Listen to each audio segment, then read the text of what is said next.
welcome to my video. Imagine a world over 4,000 years ago, where towering cities of mud brick rose beside the flowing Euphrates, gods walked among mortals, and heroes faced dangers beyond imagination. This is the story of Gilgamesh, the king of Uruk, 2/3 divine and 1/3 human, whose strength, courage and ambition would take him on an epic journey like no other. From battling terrifying monsters in the deep forest to confronting the ultimate truth of mortality, Gilgamesh's tale is not just about adventure. It's a timeless story of friendship, loss and the search for eternal life. Join us as we unravel the oldest epic ever recorded, a story that shaped human storytelling for millennia. The Epic of Gilgamesh. The Epic of Gilgamesh. Long ago, in the age before writing had fully recorded the memory of mankind, when kings were half divine and gods walked among mortals, there rose a city of great splendor. Uruk, built upon the banks of the Euphrates, girded by walls that shone with the labor of thousands of men. Its ramparts stretched high into the sky, vast and enduring, so firm that they would outlast kingdoms and dynasties. The baked brick glowed golden under the Mesopotamian sun, and from its gates stretched the bustling avenues where merchants, farmers, priests and warriors thrived. But above them all, taller than the walls themselves, stood their king, Gilgamesh, 2/3 divine and 1/3 man. Gilgamesh was not like other men. His stature was enormous, his strength unequaled, and his beauty radiant as a god's.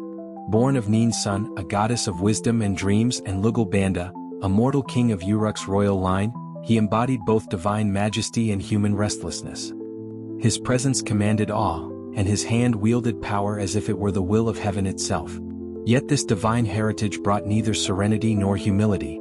Gilgamesh was restless, untamed, and consumed by desires that placed unbearable burdens upon his people. Day and night, Gilgamesh tested the limits of his strength.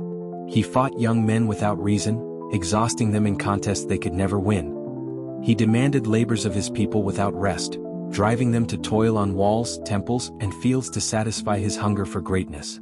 Even more grievous, he claimed the brides of men before their wedding nights, exercising a king's sacred right but exceeding the bounds of justice.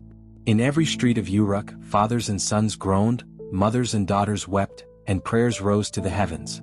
The city thrived in wealth and glory, but beneath its shining surface lay bitterness against its king. The people turned their cries upward, petitioning the gods for relief.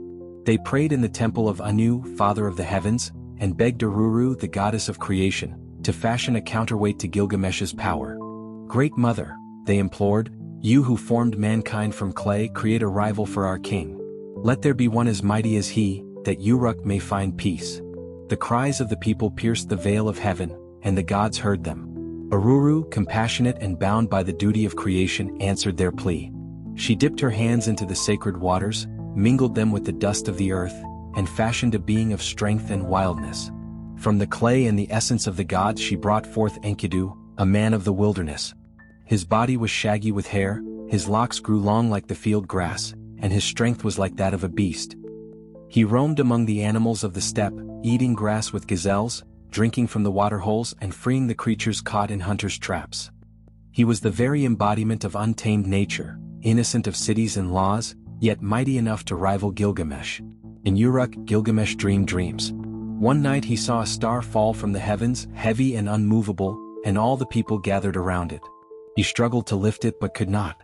Then a figure appeared beside him, a man, whom he embraced as though he were a brother. Gilgamesh brought the dream to his mother, the wise Nin's son, who interpreted it with foresight.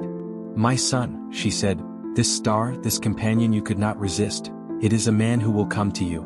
He is your equal in strength, your rival, yet also your friend. He will save you, and you will love him as your own soul. Though Gilgamesh did not fully understand, the dream lingered in his heart.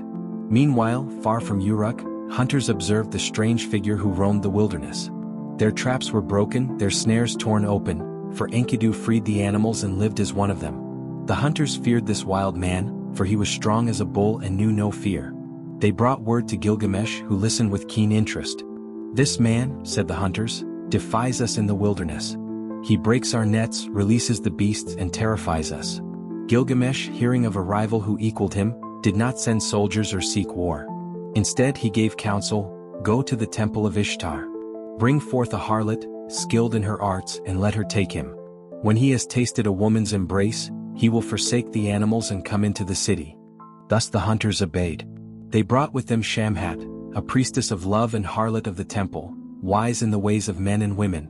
She journeyed to the waterhole where Enkidu came down with the gazelles. When he appeared, his great body clothed only in hair, Shamhat revealed herself, removing her garments and beckoning him with a lure. Enkidu, who had never seen a woman, was overwhelmed by her beauty and power.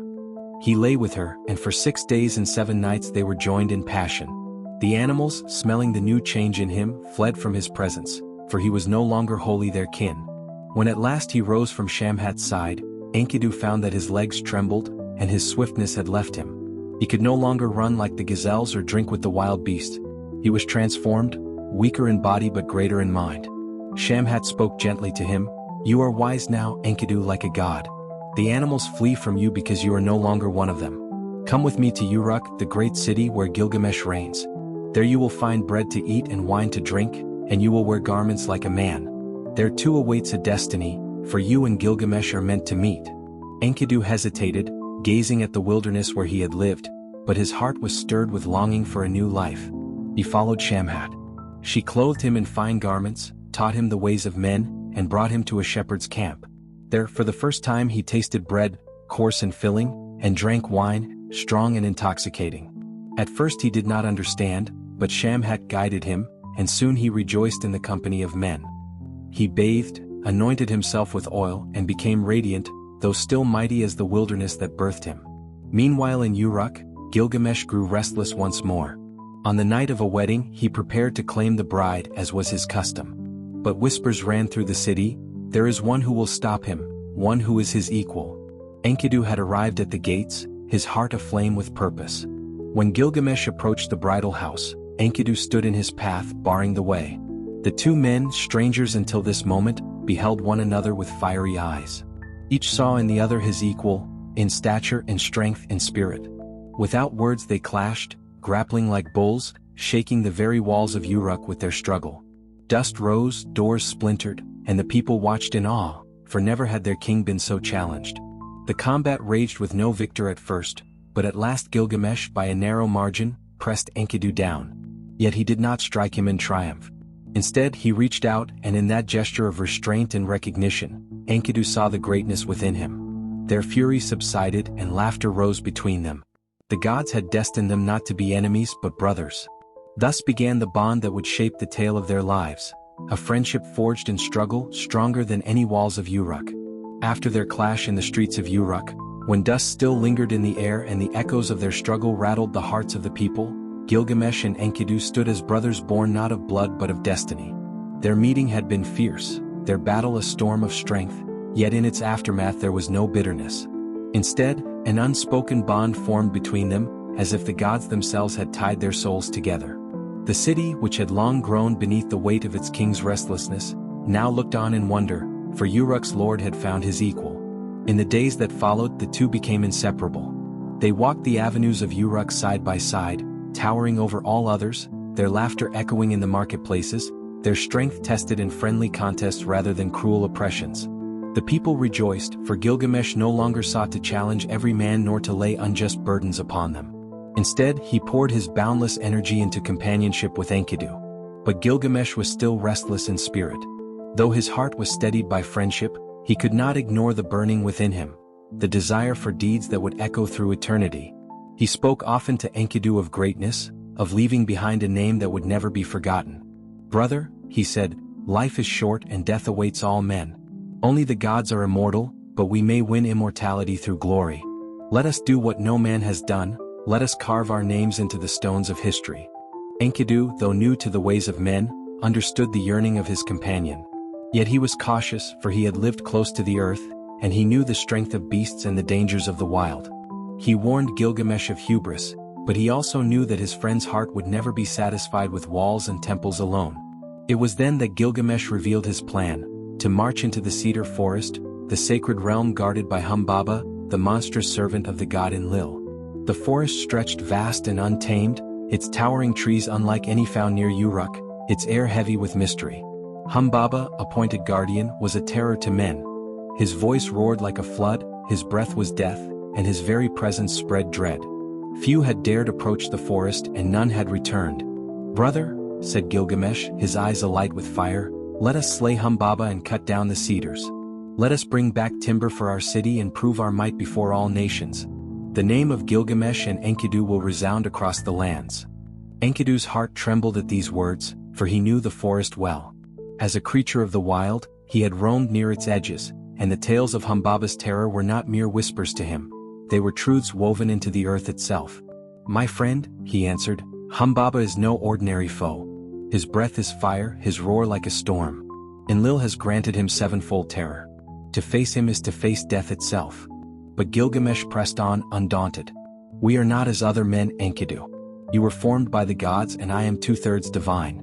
Shall we live as shepherds only, tending fields and fearing beasts? No, let us seize this chance. The gods have bound us as companions not for small things but for great. Together we will triumph." Enkidu resisted still, his voice urging caution. Yet in the quiet hours when the stars shone above Uruk's walls, Gilgamesh dreamed again. He saw a mountain fall upon him, but a hand lifted him free. He saw himself grappling with a mighty bull, and the earth trembled beneath its hooves, yet he prevailed. These visions he brought to his mother, the goddess Ninsun, who in her wisdom perceived their meaning. "My son," said Ninsun, "your dreams speak of a companion who will never forsake you. Enkidu will guard your back, and together you will achieve what no king has dared. Yet beware, the journey will be perilous and death shadows every step. Offer prayers to Shamash, the sun god, for he alone can grant you victory in the forest." Thus persuaded, Enkidu bowed to the will of destiny. He placed his trust in Gilgamesh, though fear lingered in his heart. "Very well, my brother," he said at last. "If we go, let us go together. Let us seek glory, though it lead us to the edge of death." The preparations began. Gilgamesh ordered great weapons to be forged for the journey, mighty axes, massive swords and shields fit for heroes.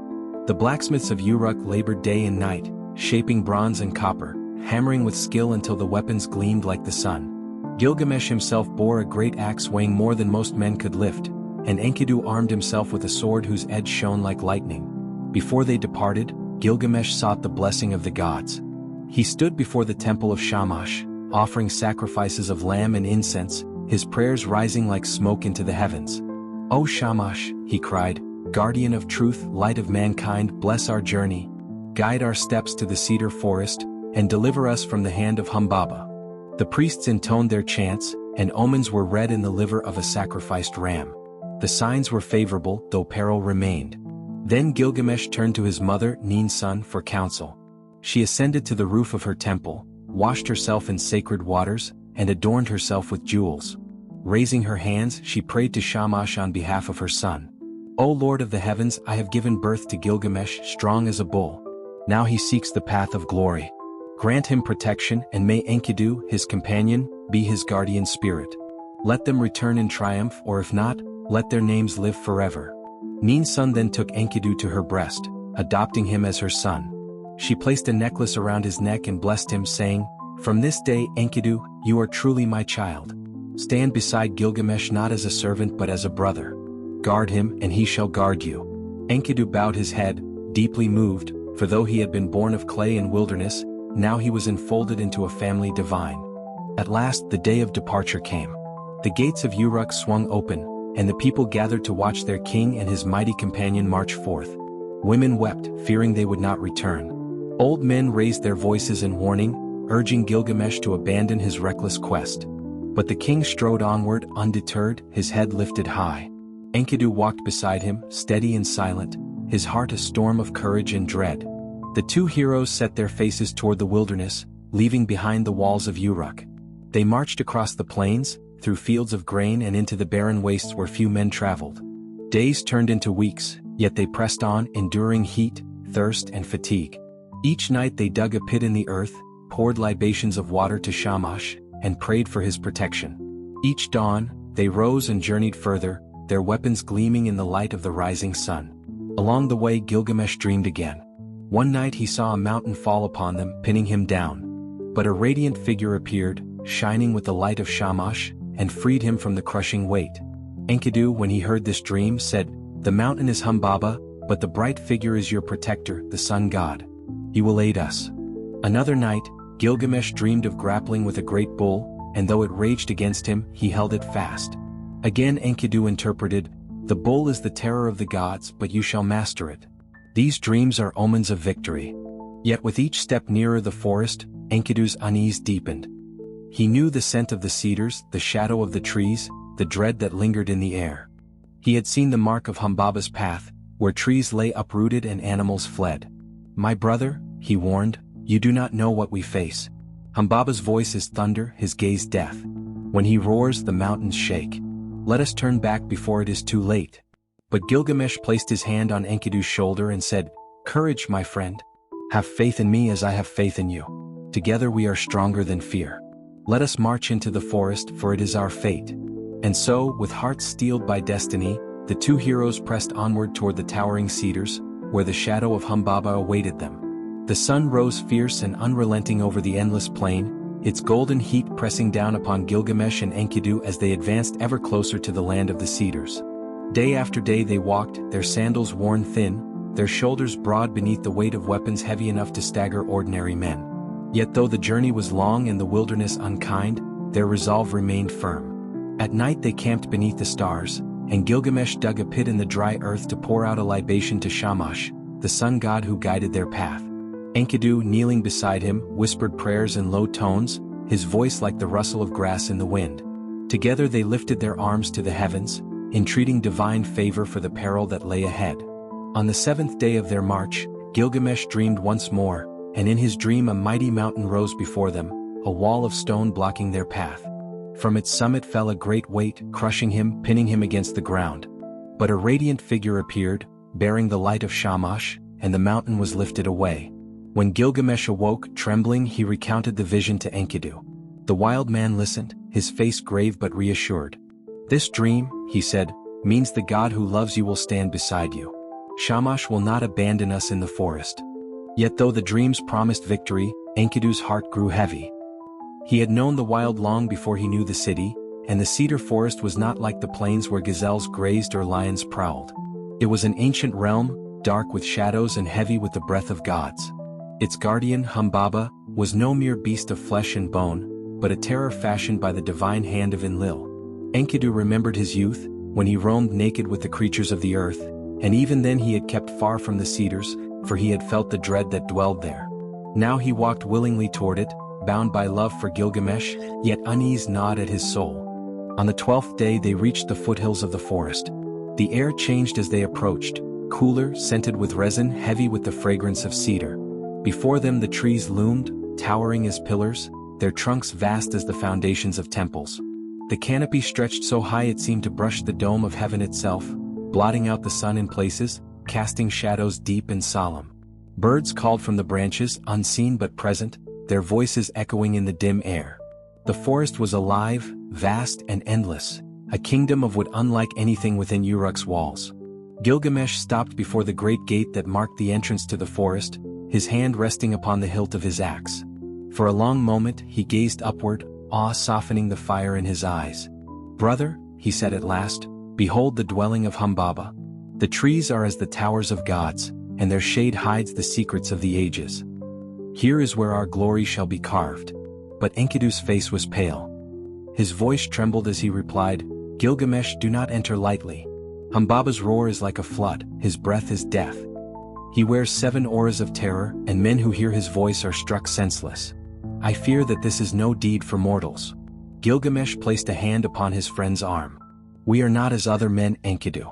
You were shaped by Aruru herself, and I am born of Ninsin's blood. If we turn back now we will be forgotten as cowards. Let us go forward, for Shamash is with us." Still Enkidu hesitated. His legs trembled, his hands clenched. At last he fell to the ground, his knees weak, and he whispered, "I was once a creature of the wild. I knew the terror of this place even when I lived among beasts. Humbaba's shadow darkened my youth. I cannot forget it." Gilgamesh knelt beside him, clasping his shoulders firmly. "Courage, my brother. Together we are greater than fear. Did not my dreams foretell our triumph? Did not Shamash promise his aid?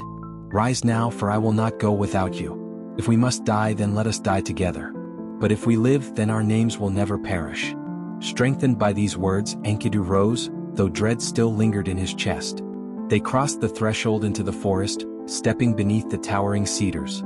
At once the air grew cooler and darker, filled with the sighing of leaves high above. Sunlight pierced in golden shafts, but the shadows were deep, and every sound echoed with uncanny weight. Their footsteps fell heavy upon the mossy ground, and the silence between the trees seemed to listen. For hours they walked beneath the canopy, their eyes alert, their hands upon their weapons. The trees rose so high that their tops could not be seen, their trunks vast and ancient. The scent of resin thickened, sweet yet suffocating. Birds flitted from branch to branch, their cries sharp in the stillness. Enkidu's heart beat fast, for every rustle seemed a sign of Humbaba's approach. At last, when the sun stood high overhead though its light barely pierced the canopy, a roar shook the forest. It came from deep within, a sound like thunder rolling through mountains, fierce and terrible. The ground trembled, birds scattered in panic, and the air itself seemed to grow heavy. Enkidu clutched Gilgamesh's arm, whispering, "It is he. Humbaba is near." Another roar followed, closer now, shaking the leaves from the trees. The heroes braced themselves, their weapons lifted, their breath caught in their throats. Then from the shadows he emerged. Humbaba, guardian of the cedars, servant of Enlil. His form was monstrous, his stature towering, his face terrible to behold. Some said his features were twisted like coils of flame, others that his visage was like a lion's with tusks of a serpent, still others that his very appearance shifted with terror, so no man could describe him truly. His voice rumbled like the storm winds, his breath reeked of death, and around him shimmered the sevenfold radiance of dread, invisible yet crushing, sapping the strength of all who faced him. Gilgamesh's knees weakened, and even the mighty Enkidu staggered under the weight of terror. Humbaba's aura pressed upon them, chilling their blood, dulling their limbs. The guardian's eyes glowed, and his voice rang out, echoing through the forest. "Who are you, men of dust, who dare set foot in the realm of the cedars? This forest is holy, given to me by Enlil, Lord of the air. I guard it by his decree, and none may enter without death. Have you come to be devoured, to become carrion for the vultures?" Gilgamesh's heart quaked, but he lifted his voice in defiance. "I am Gilgamesh, king of Uruk, 2/3 divine and 1/3 man. I seek glory, to carve my name in deeds that will outlive the ages. I have come to fell the cedars, to slay you, Humbaba, and to prove my might before gods and men alike." Humbaba's laughter roared like a tempest. The trees shook, and the earth trembled at the sound. "Foolish king," he bellowed, "you are but a mortal no matter your divine blood. Death awaits you, and your bones will lie beneath these trees as a warning to others. Turn back if you value life." Enkidu's courage faltered, his memories of the forest pressing upon him like chains. He cried out, "Gilgamesh, we cannot defeat him. His power is too great. His sevenfold aura will consume us." But Gilgamesh seized his hand, crying, "Do not falter, brother. Shamash will aid us. Together we will overcome." Then Gilgamesh raised his hands to the heavens and prayed aloud. "O Shamash, radiant Lord of truth, remember the offerings I have made, the prayers I have lifted to you. Stand with us now against this terror of the gods. Let your 7 winds strike him, let his aura be torn away."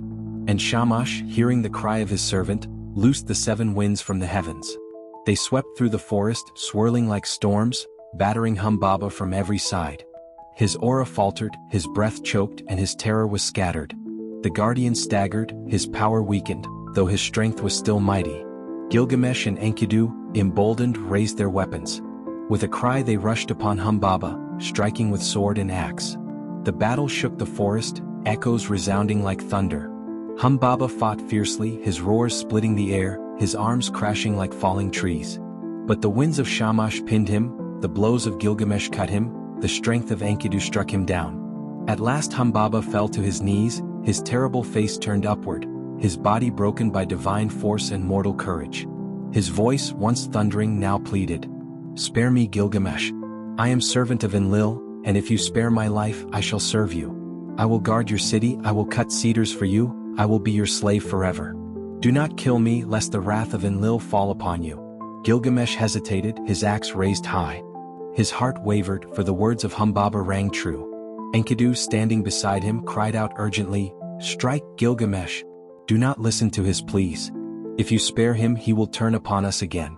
Kill him now, before Enlil's fury finds us unprepared." Gilgamesh looked into his friend's eyes, seeing there both fear and certainty. He gripped his axe tightly, raised it high, and with a mighty cry he brought it down upon Humbaba's neck. The guardian's roar echoed through the forest as his life fled, and the cedars trembled with the sound. Then silence fell deep and solemn as Humbaba lay slain upon the earth. The forest shuddered with the death of its guardian. The winds of Shamash subsided, and the air grew still. Gilgamesh and Enkidu stood over their fallen foe, their chests heaving, their limbs weary but triumphant. They had faced the terror of Enlil and lived. "Brother," said Gilgamesh, his eyes alight with awe, "we have done what no man has dared. The name of Gilgamesh and Enkidu shall be spoken in every land." And Enkidu, though his heart was heavy with foreboding, clasped his brother's hand. Together they began to cut down the great cedars, felling the trees that had stood for centuries. They bound the logs into rafts to float down the Euphrates, timber for Uruk's gates and temples. The forest wept, its guardians slain, its sacred groves violated. But the heroes turned their faces toward home, their triumphs secured, though the wrath of heaven yet waited. The morning sun rose over the plain, casting its golden light upon the travelers. Gilgamesh and Enkidu pressed forward, guided by courage and the fervent determination of their quest. Before them loomed the cedar forest, its colossal trees towering like the very pillars of heaven, their crowns interwoven in a canopy that concealed the sky. The forest was no ordinary grove but a realm sacred to the gods, guarded by the monstrous Humbaba, appointed by Enlil to watch over its splendor. His breath was fire, his roar was a storm, and his very presence carried the terror of death. Yet Gilgamesh, driven by restless ambition, and Enkidu, bound by loyalty and destiny, pressed onward to face him. As they drew near, a hush descended upon the land. The cries of birds stilled, the rustling of leaves fell silent, and even the wind seemed to hold its breath. The two companions paused, their hearts heavy with the enormity of what awaited them. Enkidu, though strong, felt the weight of dread pressing upon his chest. He turned to Gilgamesh and said, "My brother, the forest is the dwelling of the gods and Humbaba is their appointed guardian. His mouth is fire, his roar is the flood, and his breath is death. Let us not go farther, for he will strike us down." But Gilgamesh placed his hand upon Enkidu's shoulder and spoke with the fire of destiny. "Do not speak of turning back. Did we not come here to carve out our names upon the world, to achieve a glory that will endure beyond our lives? If I should fall, then let it be known that I fell in pursuit of greatness. But if we prevail, then all the world shall speak of Uruk and of us. Let us go forward, for fear is the prison of men, and we were made to break it." Strengthened by his friend's words, Enkidu nodded, though fear lingered in his heart. Together they pressed on until they reached the edge of the forest. There the air grew thick and heavy, charged with a power that seemed to pulse from the trees themselves. Gilgamesh took up his great axe and sharpened it upon a stone, while Enkidu readied his blade. Before them, the forest loomed like a dark sea of trunks and shadows, and beyond it stirred the guardian who had dwelt there since time beyond reckoning. They entered, their steps crunching upon the sacred ground. The cedars rose so high that their tops were lost to the heavens, and their fragrance filled the air with a sweetness almost intoxicating. Light barely pierced the thick canopy, so that all within was shadowed and strange. Their hearts pounded, for they knew that every step drew them closer to Humbaba.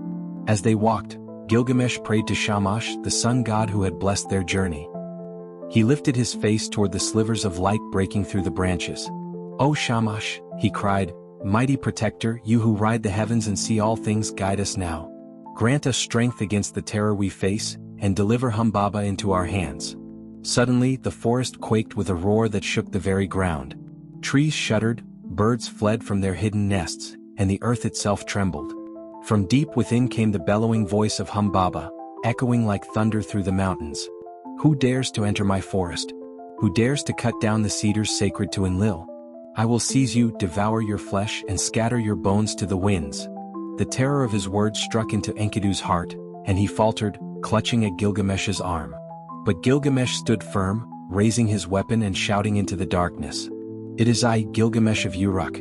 I have come to fell the cedars and to challenge you, that my name may be remembered for all time." The forest stirred, and at last Humbaba emerged.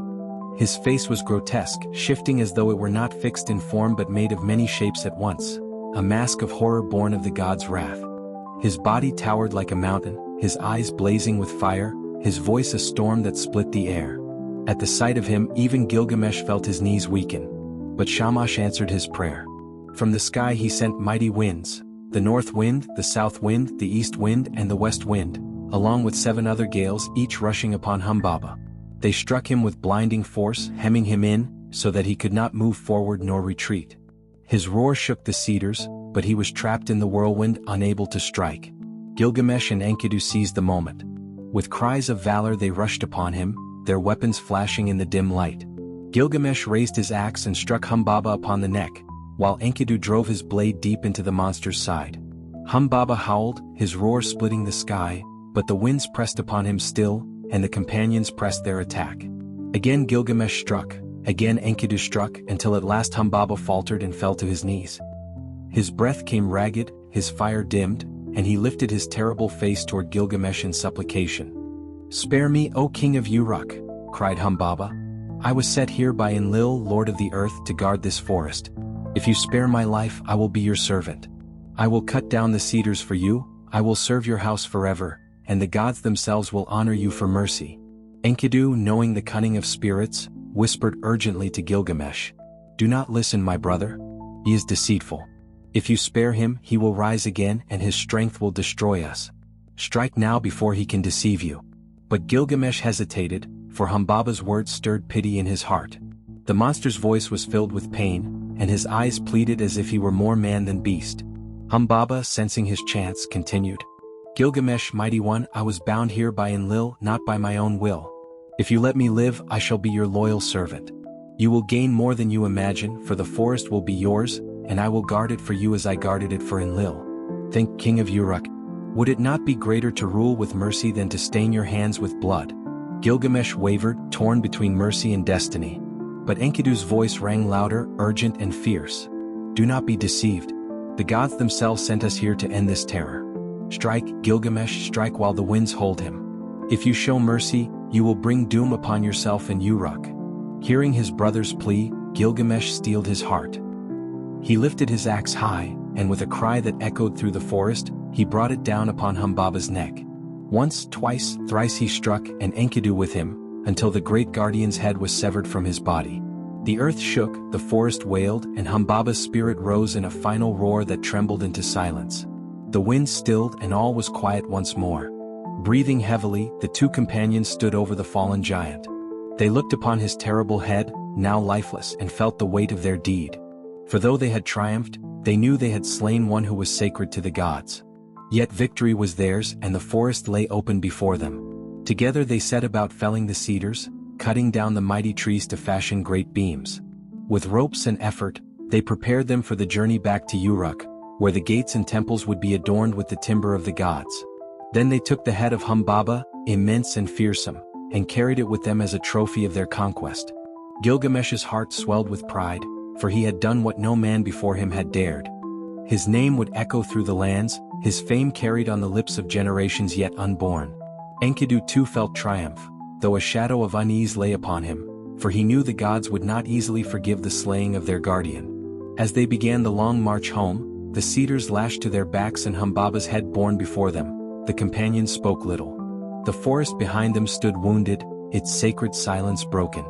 But the path ahead was filled with glory, for in Uruk they would be hailed as heroes, conquerors of the unconquerable. And yet, unknown to them, the gods watched, and the threads of fate were already weaving a sorrow that would follow their triumph. The two companions returned to Uruk with their prize. Their journey back across the plain was long, but their hearts burned with triumph, for they had accomplished what no mortal had dared. The people of the city gathered in awe when they beheld the towering cedar beams, the sacred timber that had been denied to men for ages. They marveled at the strength of their king, who had braved the forest of the gods, and they whispered of his courage and his glory. The head of Humbaba was displayed for all to see, its twisted visage a symbol of Gilgamesh's victory. The city erupted in celebration and songs were sung in his honor.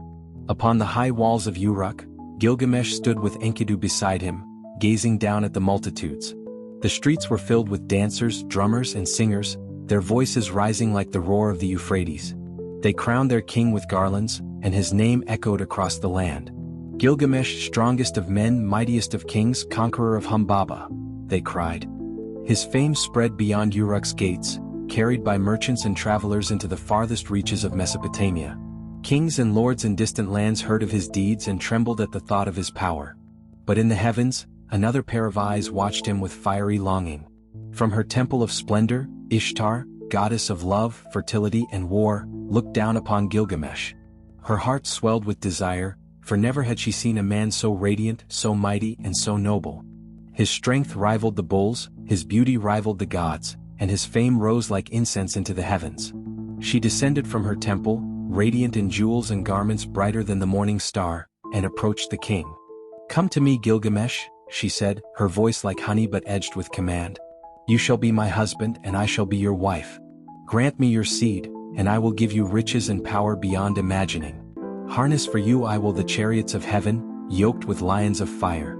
Kings and princes shall bow before you, the earth shall yield its treasures, and your reign shall endure forever. With me at your side, no enemy shall withstand you, no nation shall deny you." The people gasped, for to be chosen by Ishtar was an honor beyond measure. Yet Gilgamesh, though awe filled his heart, did not yield. He looked upon the goddess, and the fire of wisdom kindled in him. He remembered the tales of her lovers, and of their fates. His voice rang out clear and unflinching, not with reverence but with scorn. "Which of your lovers have you ever loved forever?" he asked. "Where is the shepherd bird you once cherished? Did you not strike him down and break his wing? Where is the lion that you ensnared, the horse that you cursed, the young shepherd boy you struck down, the gardener you destroyed? You are a door that lets in the cold, a palace that crushes its own soldiers, a sandal that bruises the foot of its wearer. Your love is ruin, your embrace is death. If I should take you, my fate would be no different from theirs. No, Ishtar, I will not be your husband." The people fell silent. Never before had any man dared reject the goddess of love. Ishtar's face darkened, and her eyes blazed with fury. She shrieked, her voice trembling the very walls of Uruk. Humiliated, enraged, and spurned, she ascended into the heavens and stormed into the throne room of her father, Anu, the god of the sky. "Father," she cried, "Gilgamesh has insulted me. He has mocked my beauty and shamed me before all of Uruk. Grant me the bull of heaven, that I may strike him down and lay waste to his city." Anu, though mighty, was troubled. "Daughter, if I give you the bull of heaven and you unleash it upon Uruk, it will bring famine and death. The people will cry out and the land will wither. Are you certain you wish to do this?" But Ishtar's wrath was unquenchable. She stamped her feet and demanded, "If you will not give me the bull of heaven, I will break the doors of the underworld, release the dead to devour the living and turn the earth into chaos." Her voice was shrill with rage and the heavens trembled at her threats. Anu, unwilling to risk the doom she promised, relented. He summoned the bull of heaven, a beast of colossal size with horns of bronze, eyes like fire, and a bellow that shook the mountains. He gave the reins into Ishtar's hands and she loosed it upon the world. The bull descended with thunder, its hooves shattering the earth. With each snort, fissures opened in the ground, and hundreds of men fell into the chasms. Crops withered, rivers dried, and the fields turned to dust. Terror seized Uruk as the bull rampaged, scattering warriors and crushing all in its path. The people wailed, their songs of celebration turned to cries of despair. But Gilgamesh and Enkidu did not flinch. They took up their weapons and went out to face the monstrous beast. Enkidu seized the bull by its horns, straining with all his might, while Gilgamesh struck with his axe and sword. The bull thrashed, its hooves gouging the earth, but the two heroes fought as one, their bond unshakable. With a mighty cry, Enkidu wrenched the creature's tail, and Gilgamesh drove his blade deep into its neck. The bull bellowed, its roar echoing to the heavens, and then it fell dead upon the plain. The people of Uruk rejoiced, shouting praises to their king and his companion. But Ishtar, standing upon the walls, shrieked with rage. She cursed Gilgamesh, screaming that she would bring ruin upon him. In defiance, Enkidu tore a leg from the carcass of the bull and hurled it at her with scorn. "Had I seized you," he shouted, "I would have treated you as this beast is treated." The goddess howled, her pride wounded beyond bearing, and she fled into the heavens, vowing vengeance. The companions, unshaken, washed their hands in the Euphrates and returned to the city in triumph. The bull's carcass was offered to Shamash, the sun god, as a token of gratitude. Gilgamesh and Enkidu entered Uruk with songs resounding, their glory brighter than ever before. The people lined the streets, hailing them as heroes who had saved the city from divine wrath. But in the quiet chambers of heaven, the gods gathered in council. They looked down upon Uruk and spoke of the deeds of its king and his companion. Humbaba, guardian of the cedar forest, was slain. The bull of heaven, the terror of the skies, was struck down. The gods murmured among themselves, their faces stern. "These men have risen too high. Their fame rivals that of the gods. One of them must fall, for such is the order of the world." And so it was decreed. The gods, in their wisdom and severity, chose that Enkidu must die. Though Gilgamesh was two-thirds divine, Enkidu was fully mortal. His fate was sealed by the threads of destiny, woven beyond the reach of even the strongest of men. Yet Gilgamesh knew nothing of this decree. He rejoiced in his triumph, basked in the love of his people, and walked the streets with Enkidu at his side. But already the shadow of sorrow was drawing near, unseen, inevitable, and relentless as time itself. The nights in Uruk were filled with feasts and revelry. The people, still trembling from the terror of the bull of heaven, rejoiced at their salvation. Musicians played upon lyres and drums, dancers spun in the torchlight, and the voices of men and women rose in song. Gilgamesh, their king, walked proudly among them, his head crowned with garlands, his fame greater than that of any ruler who had ever lived. Beside him strode Enkidu, the wild man tamed into brotherhood, who had stood shoulder to shoulder with him against Humbaba and against the bull of heaven. Together they were unshakable, a bond forged by the gods themselves. Yet unseen, beyond the laughter and the joy, the decrees of the gods had already sealed their fate. In the high court of Anu the gods convened. The great ones gathered in solemn assembly: Anu, lord of the sky; Enlil, ruler of the winds and the earth; Shamash, the sun god and protector of Gilgamesh, and others whose power sustained the order of the cosmos. They spoke of the deeds of the two companions and the uproar they had caused in heaven and on earth. "They have slain Humbaba, who was appointed guardian of the cedar forest," said Enlil, his voice stern as thunder. "They have killed the bull of heaven, whose rage is the weapon of Ishtar.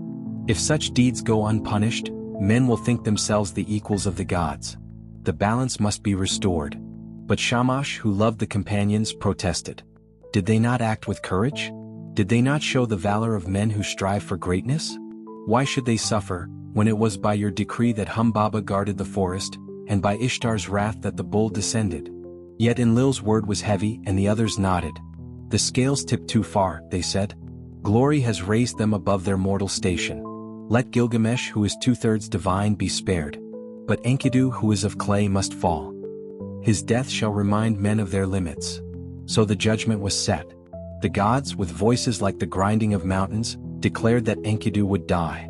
And their decree, once spoken, could not be withdrawn. That night, as feasting still echoed in the city, Enkidu was struck with troubling dreams.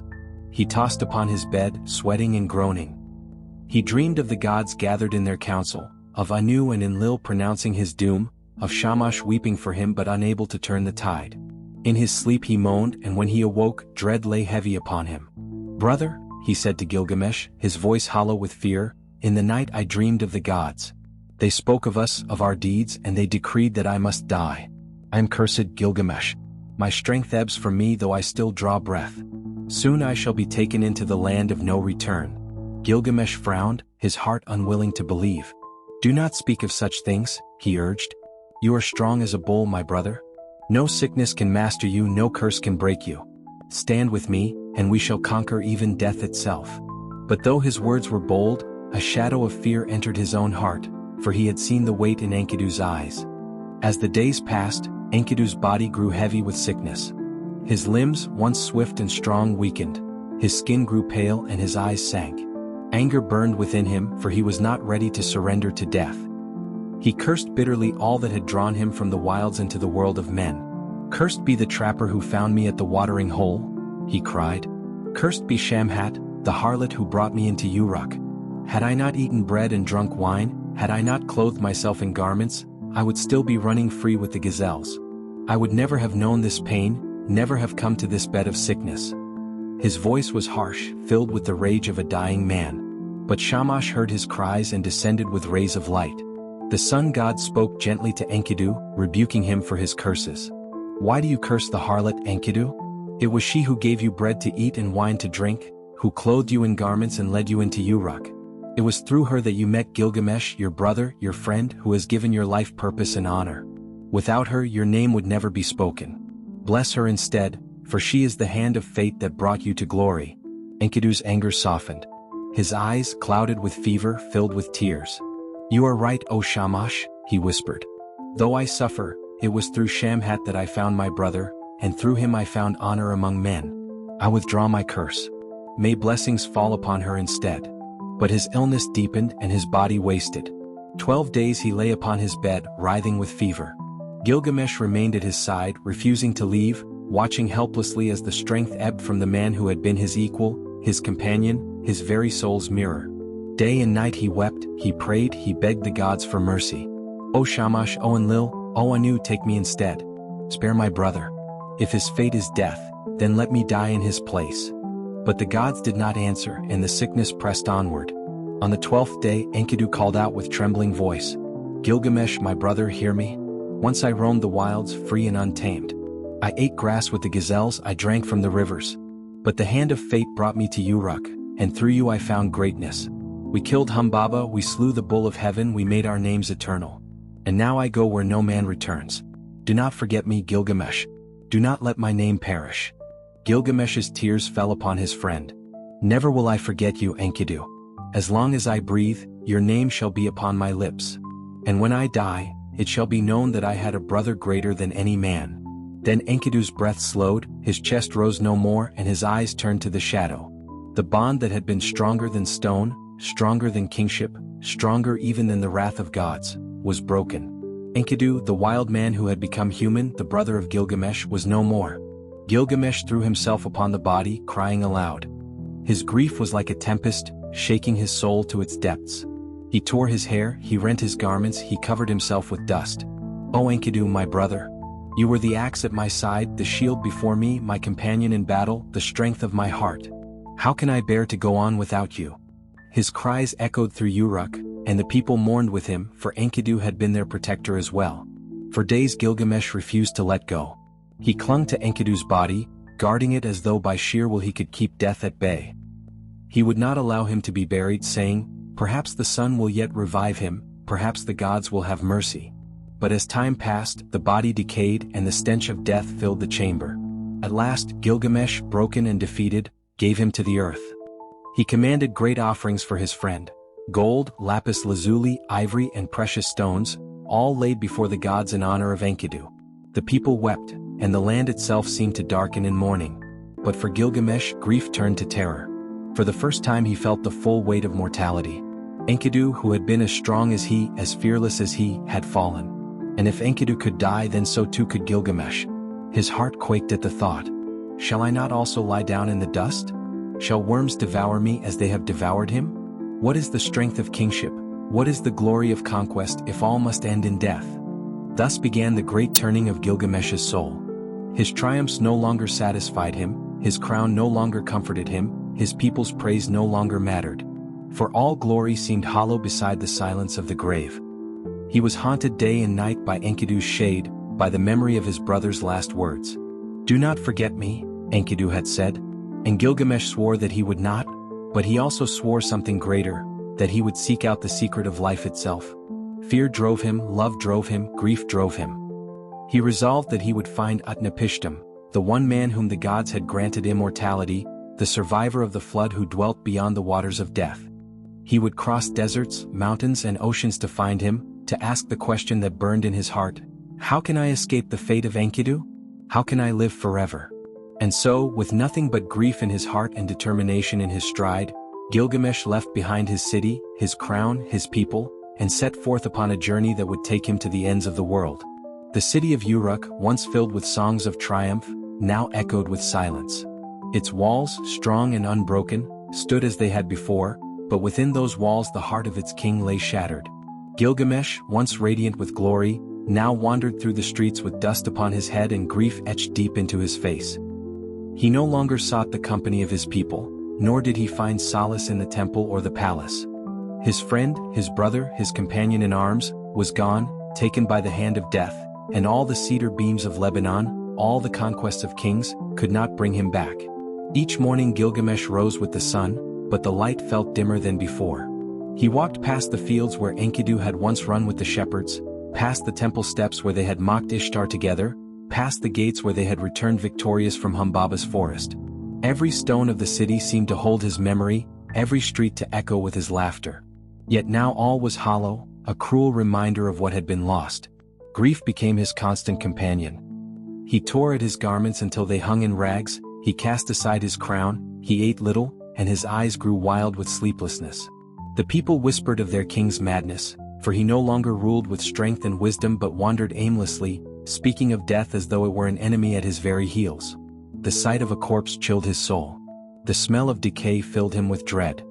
He saw in every funeral procession a vision of himself, lying still and broken, claimed by the same fate that had taken Enkidu. One night, as he lay restless in his chamber, a shadow passed across his heart like a storm cloud across the sun. He spoke aloud, his voice trembling with anguish, "Shall I not die as Enkidu has died? Must I too be covered with dust, food for the worms, forgotten by those who sing today? Is this the fate of all men, that no matter their strength, their victories, or their wisdom, they are swallowed by silence? No, I cannot endure it. I will not accept it. I will go to the ends of the earth and seek that which is forbidden, the secret of eternal life." Thus was born in him the great fear and the great longing. He who had once sought glory through deeds, now sought deliverance from death itself. He remembered the ancient tale of Utnapishtim, the man who had survived the great flood and had been granted immortality by the gods. Legends whispered that he dwelt at the mouth of the rivers, in a far and hidden place beyond the world of men. If Gilgamesh could find him, perhaps he too could learn the secret that defied death. With no counsel from priests, no blessing from the temple, Gilgamesh set forth from Uruk. His people watched in silence as their king, wrapped in animal skins, unshaven and wild-eyed, left the city gates. No retinue accompanied him, no warriors guarded him, no herald announced his journey. Alone he walked into the wilderness, leaving behind crown, throne, and all the trappings of kingship. The dust of the plain rose around his feet as he began the path from man to wanderer, from king to seeker. The wilderness was vast and merciless. Gilgamesh crossed barren deserts where the sun beat down without mercy, and the ground cracked beneath his feet.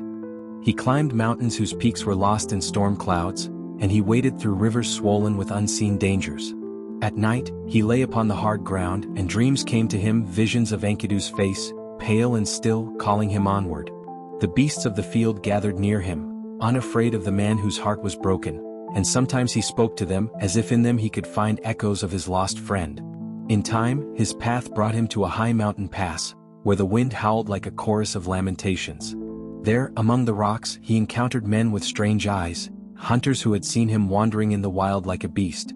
They spoke in fear, "This is no king but a madman who roams with the jackals and feeds upon roots."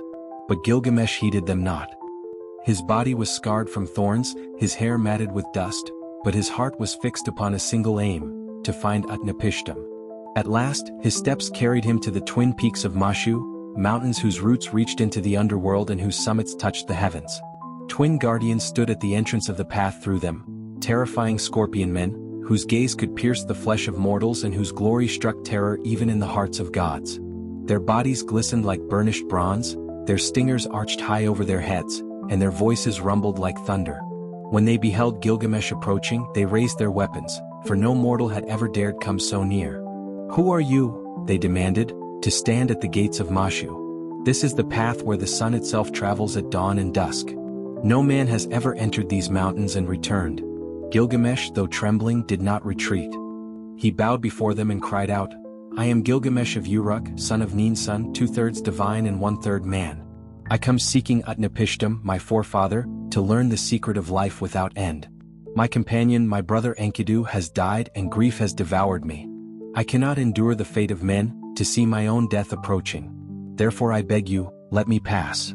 The scorpion man looked upon him with burning eyes, then turned to his mate. "See how his flesh is mortal, yet his spirit is unbroken? He is no ordinary man." And his mate replied, "Indeed, his heart is torn with grief, yet he has come farther than any other. Perhaps the gods themselves guide his steps." At last, the scorpion man lowered his weapon. "Very well, Gilgamesh. You may pass. But know this, the path through Mashu is 12 leagues of utter darkness, where no light shines and no living thing can dwell. If your strength fails, you will perish within. But if your will endures, you may reach the garden of the gods." Gilgamesh bowed his head, and with no hesitation he entered the tunnel. At once, darkness swallowed him. He stretched his hands before him, but no light revealed the way. For 1 league he walked, his feet stumbling, his breath ragged. 2 leagues passed, then 3, and still no glimmer of dawn broke through. The silence pressed upon him like a weight, and the memory of Enkidu's voice haunted his ears. But he pressed on. At 6 leagues, his strength began to waver, but he remembered the cedar forest, the bull of heaven, and the bonds of friendship that had carried him through every trial. He clenched his teeth and marched forward. At 9 leagues, despair gnawed at him, and he cried aloud into the void, "Why do I endure this torment? Why do I not turn back?" But the face of Enkidu appeared before him, silent but urging him onward. At 12 leagues, when his body was near collapse, a light broke upon his eyes. He stumbled forward and emerged into a vast and wondrous place, a garden unlike any in the world of men. Trees of precious stones glimmered in the sun. Their leaves were of emerald, their fruit of carnelian, their branches of lapis lazuli. The air was filled with fragrance sweeter than any incense. This was the garden of the gods, untouched by death, unspoiled by decay. For the first time since Enkidu's death, Gilgamesh felt awe greater than grief. He sank to his knees among the jeweled trees, his chest heaving, his heart filled with wonder. Yet his journey was not ended. For beyond this garden lay the sea of death, and beyond the sea dwelt Utnapishtim, the immortal one. And so Gilgamesh rose, weary yet unbroken, and pressed forward, determined to find the secret that the gods had denied all mortals. His body was torn by hardship, but his spirit was aflame with the longing to conquer death itself. The jeweled garden of the gods shimmered around Gilgamesh, yet his heart did not rest. The beauty of carnelian fruit and lapis branches could not quench the longing that burned within him. Beyond the splendor lay only silence, and silence was death. Driven by his grief, he pressed onward, his sandals worn, his body gaunt from travel. He journeyed until the path brought him to the edge of the great sea, a vast expanse that no man could cross. Its waters stretched endlessly, glimmering like molten silver beneath the gaze of the sun, and yet their brilliance was touched with dread. For this was no ordinary sea but the waters of death, a boundary set by the gods to separate the mortal realm from the land of Utnapishtim. Upon the shore of that sea stood a humble dwelling, a tavern whose door faced the waves. Within its walls resided Siduri, the wise woman and tavern keeper of the gods. She was a figure of warmth and knowledge, her hands skilled in brewing, her eyes gentle yet shrewd. She had watched many pass her threshold, gods, spirits and weary wanderers of the world, but never had she seen one like Gilgamesh. When she first beheld him, her heart quivered with fear, for his appearance was wild as the wilderness itself. His hair hung matted, his garments were torn and covered with dust, his cheeks hollow and his eyes burned with a feverish fire. Seeing him approach, Siduri barred her door. From within she cried, "Tell me, stranger, who are you that comes in such despair, clad in skins, scarred by the wilderness? Why does your face bear the marks of sorrow, and why do you wander alone across the endless earth? Surely you are not a thief or bandit, for your frame is noble though worn. Tell me what drives you to the waters of death." Gilgamesh pressed his hands against the wooden door and cried out, his voice raw with grief, "I am Gilgamesh, king of Uruk, son of Ninsun, 2/3 divine yet 1/3 man. My companion, my brother, Enkidu, the friend of my heart, has died and grief consumes me. I cannot endure the fate of all men, to see myself fall into dust as he has fallen. Therefore I wander the wilderness in search of Utnapishtim, the one who lives forever. Tell me, Siduri, do you know the way to him? Can you guide me across these waters, that I may learn the secret of eternal life?" Siduri, hearing his words, was moved to pity, but sorrow too stirred in her heart. She unbarred her door and let him enter, offering him bread and cool water. He devoured them like a starving wolf, and when his hunger was eased, she spoke gently as a mother speaks to a lost child. "Gilgamesh, strong king, why do you torment yourself with what cannot be? When the gods created man, they set death as his portion, and life they retained in their own keeping. You will never find the secret of immortality, for it is not given to mortals. Rather, take your joy in the days you are granted. Eat and drink, dance and be merry, cherish your child, delight in your wife, labor in your craft, and rest in the evening. These are the gifts of life, the portion of man. Why do you abandon them for a hopeless quest?" But Gilgamesh struck the table with his fist and cried out, "Do not speak to me of contentment. My brother lies in the dust, food for worms, his spirit gone into the darkness from which none return. Shall I be as he is, forgotten and decayed? No, Siduri, I will not cease until I find Utnapishtim and learn his secret, even if I perish in the attempt." Siduri looked into his eyes and saw that his will was iron. She sighed, knowing her counsel would not sway him. "If you must go, then I shall tell you what I know. At the far edge of these waters dwells Utnapishtim, who lives in the land where the rivers meet the sea. None may cross the waters of death by swimming, for the touch of those waves is poison, and all who enter them perish. Only one may take you, Urshanabi, the ferryman of Utnapishtim. Seek him at the shore where the stone things of his boat dwell. If he will aid you, perhaps you may reach the Immortal One. But beware, Gilgamesh, even if you find Utnapishtim, he may deny you the gift you seek." Hearing this, Gilgamesh bowed low, thanking her. With renewed determination, he went down to the shore where the waters hissed softly against the sand. There he saw strange beings, the stone men of Urshanabi, who tended the boat of the ferryman. Their faces were expressionless, their bodies carved as if from basalt, their movements uncanny. Gilgamesh, wild with impatience, mistook them for foes and struck them down with his axe, shattering them into rubble. The air trembled as the ferryman himself appeared, tall and stern, with hair like the reeds and eyes like the river's depths. "Who are you?" Urshanabi demanded, "that comes raging upon my shore, destroying the stone ones who aid me? Why have you ruined the very tools that guide my boat across the waters of death?" Gilgamesh, abashed but unyielding, answered, "I am Gilgamesh of Uruk. My friend Enkidu has died and I seek Utnapishtim, the Immortal One. The gods have filled me with dread of death, and I cannot rest until I learn the secret that keeps him alive forever. If I have wronged you, forgive me. But I beg you, take me across the waters that I may find him." Urshanabi studied him, seeing in his gaunt frame both the strength of kingship and the ruin of grief. At last he said, "Gilgamesh, your heart is fierce but your hands are rash. You have destroyed the stone ones who guided my boat through the waters of death. Without them the crossing is perilous. Yet if you will labor, perhaps we may still succeed. Go now into the forest, cut 120 poles of great length, each 60 cubits tall, and bring them here. Strip them of branches and smooth them well, for with these we shall push our boat across the waters, pole by pole, without letting it touch the deadly sea." At once Gilgamesh went into the forest, though his body ached from travel. With relentless strength he felled the trees, cut the poles, and carried them to the shore. His sweat ran like streams, his hands bled from splinters, yet he did not rest until all was done. Urshanabi inspected the poles, nodded in approval, and together they loaded them into the boat. So began the perilous voyage. The boat pushed off from the shore, and the great sea spread out before them, silent and endless. Gilgamesh took the first pole and thrust it deep, driving the vessel forward. When the pole was spent, he cast it aside and seized another. One by one he used them, sweat pouring down his body, his muscles straining with each stroke. Days passed, leagues were crossed, and the waters stretched on with no end in sight. As the last of the poles was spent, the boat at last approached a distant shore. Upon that shore stood an old man, his figure weathered but his bearing serene. His eyes were clear as the morning, his voice calm as the evening tide. This was Utnapishtim, the faraway, the survivor of the flood, the one to whom the gods had granted life everlasting. Gilgamesh, exhausted yet burning with hope, fell to his knees before him. "Utnapishtim," he cried, "I have come through wilderness and darkness, through mountains and seas to find you. My friend has died and grief devours me. I too shall die, unless you reveal to me the secret of life everlasting. Teach me, I beg you, how you were granted immortality, that I may not share the fate of all men."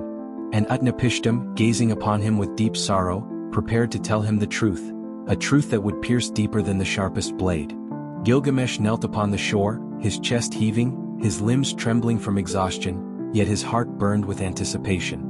Before him stood Utnapishtim, the immortal, whose eyes seemed to hold the weight of centuries, whose voice carried the authority of one who had witnessed the very will of the gods. The old man beckoned him closer, and Gilgamesh obeyed, his spirit alight with hope and dread. The waves lapped silently at their feet, as if the very sea had paused to hear the story of creation, judgment, and salvation. "Gilgamesh," began Utnapishtim, his voice low yet resonant, "you come seeking the secret of life, the escape from death that all mortals crave. You ask why I live while your friend lies in dust. Listen, and you shall know the fate that the gods alone can grant." Gilgamesh leaned forward, absorbing each word as if it were water in a parched land. "Long ago," he began, "the world was young and men multiplied across the earth. They were loud and defiant, their hearts full of pride, their hands bent toward wickedness. The gods watched and their hearts grew heavy with anger. Enlil, the lord of earth and wind, spoke to his peers in the council of heaven, 'The noise of men is intolerable. Their deeds are corrupt. Let us sweep them from the face of the earth, that the world may be cleansed.' The gods agreed, each nodding with solemnity, yet some, like Ye, the god of wisdom and the waters, trembled at the thought. He pondered the destruction, for he valued man's potential and foresaw the sorrow of the flood. So he resolved to act with cunning. He whispered in secret to one man of upright heart, a man named Utnapishtim, instructing him to build a vessel, a boat that would save him, his family, and the seeds of life itself. The gods were angry, Gilgamesh, Utnapishtim continued, and the heavens opened, releasing torrents of rain, and the gates of the deep were thrown wide. Mountains were submerged, rivers swelled beyond their banks, and the earth shook with the wrath of the divine. For 6 days and 7 nights, the deluge raged, and all living things outside my vessel perished. Trees were uprooted, cities vanished, and the cries of men rose to heaven like fire. Gilgamesh shivered, picturing the horror. All men perished, he whispered. All but those I saved, Utnapishtim answered. I had followed Ea's instructions. I built the vessel with 6 decks, sealed it with pitch, and loaded it with animals of every kind and with my wife and children. When the storm descended, we floated above the chaos, the waters raging like molten lead beneath us. Mountains disappeared beneath the flood, and the sun and moon were shrouded by darkness. The gods raged, but I remained untouched, guided by Ea's counsel. Utnapishtim paused, letting the memory settle over Gilgamesh like a dark cloud. On the 7th day the waters abated, and the boat came to rest upon Mount Naimesh. I released birds to seek dry land, first a dove, then a swallow, then a raven. The raven did not return, and I knew the land had emerged from the waters. I opened the vessel and saw the devastation, the empty plains, the ruin of mankind. And there I built an altar and offered sacrifices to the gods. Enlil, who had decreed the flood, was angered that man survived, yet he saw that I had preserved life, and that I had obeyed the divine will. Gilgamesh's hands trembled. And then the gods granted you life? He asked, almost unable to speak. Yes, Utnapishtim said. They saw that my heart was steadfast, my mind faithful, and that I had preserved the seed of mankind. They granted me eternal life, a gift beyond the reach of mortals. But know this, Gilgamesh, such gifts are not given lightly and none may claim them by force. Immortality is a burden as much as it is a blessing. The gods alone decide who shall escape the fate of death, and for all others, mortality is their portion. Gilgamesh felt a chill at these words. He had thought that courage, strength, and endurance could compel the gods to grant him life. Yet here was the truth: no mortal could command eternity. The knowledge weighed upon him like a mountain. Still he pressed onward. Tell me, Utnapishtim, he said, is there no way, no test, no secret that I might seize? Can I not, through effort and wisdom, learn to live beyond the end of days? Utnapishtim studied him with piercing eyes. There is one thing, Gilgamesh, though it is not immortality in the sense you imagine. Across the sea lies a plant of rejuvenation, a plant that restores youth. It grows at the bottom of the waters, hidden among sharp stones and guarded by currents. It is perilous to retrieve, yet it may grant you strength and vigor anew, if not the gift of eternal life. But even this is fleeting, for mortals cannot escape the final reckoning. Without hesitation, Gilgamesh called upon Urshanabi, the ferryman, and prepared for the dive into the perilous sea. The journey was long and arduous. Waves lashed against him, currents sought to drag him into the abyss, and the depths of the waters pressed upon his chest like a stone. Yet the memory of Enkidu's death fueled him, and he plunged ever downward, guided by determination alone. His hands closed upon the plant at last, its stem firm, its leaves glimmering like emerald fire, and he grasped it with triumph. Rising to the surface, he brought it to the boat. For a moment, hope blazed within him. Perhaps, he thought, the curse of mortality might yet be defied. Perhaps he could regain what he had lost. But even as he sailed homeward, a serpent, silent as shadow, slithered from the waters. With cunning swiftness, it seized the plant and vanished into the depths, leaving only a faint ripple upon the sea. Gilgamesh cried aloud, struck by the cruel finality of fate. The plant, the last hope of renewed life, was gone. Utnapishtim's voice reached him across the water. Gilgamesh, this is the portion of man. Mortality cannot be denied. Do not seek to wrest from the gods what is not yours to take. Accept the days you are given, the achievements you may claim, and the love and friendship that endure beyond death. These are the true treasures of life. Gilgamesh sank to the deck of the boat, tears mingling with the salt spray of the sea. His quest had brought him to the edge of human understanding, and yet the ultimate prize eluded him. Grief, sorrow, and awe mingled in his heart. He had seen the fury of the gods, the fragility of mortal life, and the truth that no strength, no valor, no wealth could forestall the end. Yet he also understood that life itself was precious, fleeting though it might be. And so, Gilgamesh turned his eyes toward Uruk once more. Though he could not bring Enkidu back, though immortality remained forever beyond reach, he carried within him a deeper wisdom. His heart, though scarred, now understood the measure of men. Courage, friendship, and the deeds done in honor and love were the true monuments that might endure beyond death. With this knowledge, he set his course homeward, toward the city whose walls he had once defended, whose people awaited their king, and toward the destiny that still lay before him, not as an immortal, but as a man who had faced the abyss and returned with understanding. The road back to Uruk was long and silent. Gilgamesh traveled with a quiet step, his body weary from trials, his spirit heavy with the knowledge of what lay beyond human life. The city walls, which had once glimmered in his memory as a monument to power and glory, now rose before him with a different meaning.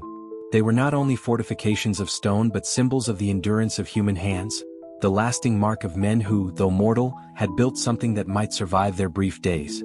He gazed upon them and for the first time understood the true measure of legacy, not in conquering beasts or in defying the gods, but in the work of human endeavor, the monuments left behind, the lives touched by one's deeds. When Gilgamesh entered the city, the people stared, noting the change in their king. He no longer bore the prideful gait of conquest. His shoulders, though broad, carried a weight of humility. His hair was disheveled, his eyes circled with weariness, yet there was a quiet authority in his presence that had not been there before. Those who had wept for Enkidu saw now that their king had returned from a journey beyond mortal understanding, carrying the wisdom that grief and perseverance had wrought. The streets, once echoing with the songs of victory, now echoed with the silent respect of citizens sensing the depth of his transformation. He climbed the walls of Uruk, standing upon the towers from which he had once gazed upon his kingdom with pride and triumph. The city spread before him like a tapestry of life. The mud brick homes, the market stalls, the gardens irrigated by the Euphrates, and the laborers who toiled day after day to feed and sustain the people. In their faces he saw the reflection of humanity itself, ordinary, fragile, yet enduring. And he realized that the true glory of kingship lay not in slaying monsters or challenging gods, but in guiding and protecting these lives, in nurturing the efforts that would outlast him even after he joined Enkidu in the dust. In the quiet of his chamber, Gilgamesh reflected upon the journey that had carried him from the cedar forest to the waters of death and beyond. He thought of Enkidu, whose life had been taken prematurely, and of Utnapishtim, who had survived the flood and carried immortality as both a gift and a burden. He understood now that the quest for eternal life was futile for mortals, that the gods alone held dominion over the duration of human existence. Yet within that truth lay a new kind of hope, the hope that deeds performed with courage, friendship, and wisdom could ripple through time, echoing in the memory of those who followed. He walked through the city streets and entered the great ziggurat of Uruk, the temple rising in tiers like a stairway to the heavens. Here, the priests and scribes chronicled the deeds of kings and the words of the gods, carving them into clay tablets to endure for generations. Gilgamesh paused, tracing the symbols with his fingers, and he understood that this too was a form of immortality, the memory preserved in stories, in monuments, in acts remembered by those who come after. Though I cannot escape death, he thought, I can ensure that my life and the life of my companion shall not be forgotten. The walls of Uruk, the songs of its people, the stories of my deeds, these are the true legacy of man. In his heart, he carried the image of Enkidu, forever young in memory, the echo of his laughter and courage sustaining him. The lessons learned from their companionship were as precious as any treasure. Loyalty, love, and the knowledge that true friendship gives meaning to the fleeting days of mortals. Gilgamesh would spend his remaining years as a king tempered by sorrow and strengthened by understanding, guiding his people with wisdom born not only of authority but of experience, of loss, and of confrontation with the inevitable. He also took a personal vow, to honor the gifts of life itself, to cherish the sunlight, the rivers, the labor of his people, and the rhythm of the seasons. He would delight in the small joys that the gods allowed, a child's laughter, the harvest's abundance, the festival songs that once seemed trivial.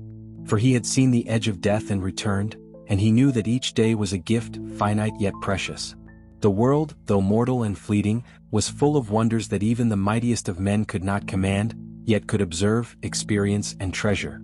In time, Gilgamesh commissioned scribes to record his journeys.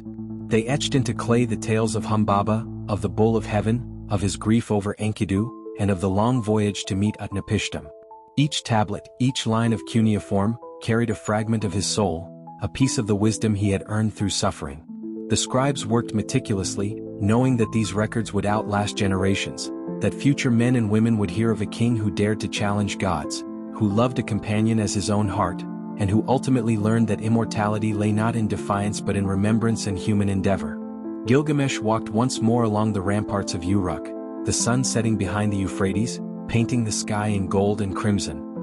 He gazed at the walls, the work of countless hands, and the city that thrived within them. "This is my immortality," he whispered, not to the gods but to himself. "Not the endless days of the body, but the endurance of what we create, the love we share, the stories we leave behind." His voice carried across the river, mingling with the cries of children, the laughter of the young, and the prayers of the people. In that moment he felt a peace he had never known, a reconciliation with the inevitable fate of men. Though he would one day die, as all mortals do, Gilgamesh now understood that life's value was measured not in its duration but in its depth, its courage, and its impact.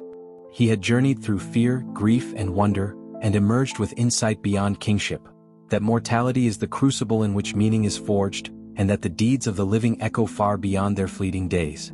With this wisdom, he embraced his role once more, walking among his people not as a god, but as a man who had faced the limits of humanity and returned, stronger and wiser, ready to leave a legacy that even the hand of death could not erase.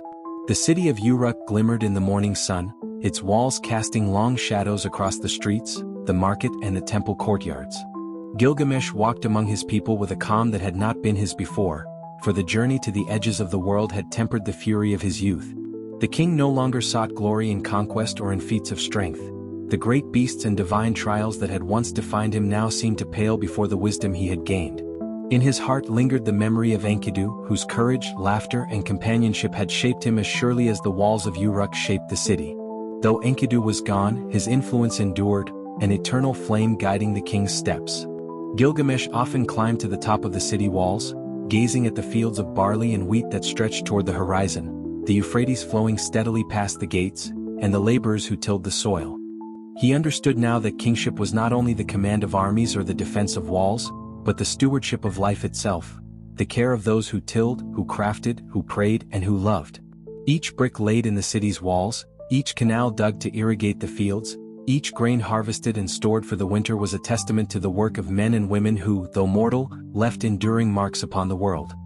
Here lay a form of immortality, a legacy as tangible as any treasure hoarded in a palace. He walked among the people, listening to their stories and laughter, observing their pains and labors. The marketplace teemed with activity. Children ran between stalls laden with fruits, vegetables, and fabrics. Merchants called out their wares, craftsmen honed tools and fashioned jewelry, women drew water from the river and prepared food for their families. Gilgamesh saw that each life, though fleeting, contributed to the living memory of Uruk. In the faces of the young and old alike, he perceived the continuity of existence, the endurance of human endeavor beyond the limits of the body. Each day was a gift, each act a legacy. Yet Gilgamesh's mind often wandered to the long journey he had undertaken. He remembered the cedar forest, dark and towering, where he and Enkidu had faced Humbaba, the guardian appointed by the gods. He remembered the bull of heaven, whose fury had been unleashed by Ishtar and whose defeat had brought both victory and divine anger. He recalled the grief of Enkidu's death, the unbearable sorrow that had driven him to seek Utnapishtim, and the confrontation with the immutable truth of mortality. Each memory was sharp, like a blade, yet each carried with it a lesson, that friendship, courage, and love were more precious than crowns or conquests. Gilgamesh would often sit in the shade of a fig tree near the city's gate, reflecting on the fleeting nature of life. He spoke aloud as if addressing the spirit of Enkidu, "Brother, though death claimed you, your memory endures within me. The laughter, the courage, the loyalty you gave, these are treasures no god can seize. I have sought immortality and found it not in eternal life, but in the enduring strength of friendship, in the work of men and women, in the stories that shall outlast even my own days." In these reflections, he found a solace that had eluded him on the shores of distant waters and in the presence of gods who alone commanded eternity. He began to direct his attention to the city itself, commissioning scribes to record not only his own deeds but those of the people of Uruk. The artisans and laborers, whose names might otherwise be forgotten, were to be memorialized alongside kings and heroes. Walls were repaired, canals reinforced, and temples maintained, each act a recognition of human effort and endurance. Gilgamesh understood that while mortality claimed every individual, the cumulative work of life could echo through generations, shaping the world long after the body had returned to dust. As seasons passed, Gilgamesh's grief softened into a steady awareness of the cycle of life. He observed the planting and harvesting, the births and deaths, the marriages and funerals, and he saw in them a rhythm that was both beautiful and unyielding. The fleeting joys and inevitable sorrows of life, he realized, were what gave each moment value. One might fight monsters, confront divine wrath, or seek the impossible, yet the most profound victories were often subtle. A child learning to walk, a field yielding grain, a community bound by trust and love. Mortality was not a curse alone, but the crucible in which meaning was forged. The memory of Utnapishtim and the lost plant of rejuvenation lingered in his thoughts, a reminder of the limits that no mortal could overcome. He no longer desired the impossible, for he had discovered that wisdom, friendship, and the labor of men carried a permanence that no span of years could erase. In the walls of Uruk, in the stories written upon clay tablets, in the care he gave to his people, Gilgamesh found a kind of immortality that no serpent of the waters could take from him. At night, he would walk along the riverbank, gazing at the moon's reflection upon the waters. Sometimes he imagined the face of Enkidu, smiling, urging him to cherish what remained. Sometimes he saw the distant horizon, the edge of the world he had traversed, and felt the thrill of the journey he had undertaken. Yet these visions no longer filled him with desperation, they filled him with gratitude. He had faced death, mourned loss, sought wisdom, and returned. He had glimpsed the power of gods, the fragility of man, and the enduring nature of life's work. In time, Gilgamesh came to understand that his story, like those of his people, would be carried forward in memory and in writing. Each tablet, each inscription, each tale recounted by priests and storytellers would preserve not only the deeds of kings and gods but the essence of human striving, the courage, loyalty, grief, and wisdom that defined mortals. In this realization he found a profound peace. Mortality was no longer a terror to flee, but a companion, a measure that lent significance to every act, every bond, and every day of life. Gilgamesh's final reflections were a meditation on love, friendship, and human endeavor. He understood that even the mightiest kings are bound by the limits of flesh, that the companionship of a true friend can outlast death itself, and that the enduring monuments of human life, walls, temples, canals, and stories, form a legacy that no span of years can diminish. He resolved that the remainder of his days would be spent not in pursuit of impossible glory, but in the careful stewardship of life, in nurturing the bonds of community, and in preserving the stories of those who had shaped him and the world around him. And so, Gilgamesh, once a king defined by strength and daring, became a king defined by wisdom and reflection. The city of Uruk thrived under his guidance, its walls a symbol of human endurance, its people carrying forward the labor and love that made life meaningful. Though he would eventually join Enkidu in death, his legacy, like the stories inscribed upon the clay tablets, would endure, a testament to the truth he had learned, that mortality, though inevitable, is the soil from which the seeds of memory, love, and human achievement grow, and that through them men and women may touch eternity. Gilgamesh walked once more upon the walls of Uruk, those towering fortifications of baked brick that had withstood both the ravages of time and the ambitions of kings. The sun rose over the city, casting its golden light upon the streets and fields, illuminating the market stalls, the canals, and the temples that rose like stairways to the heavens. He paused at the highest tower, gazing at the river Euphrates flowing steadily beyond the city gates, its waters reflecting the sky in calm serenity.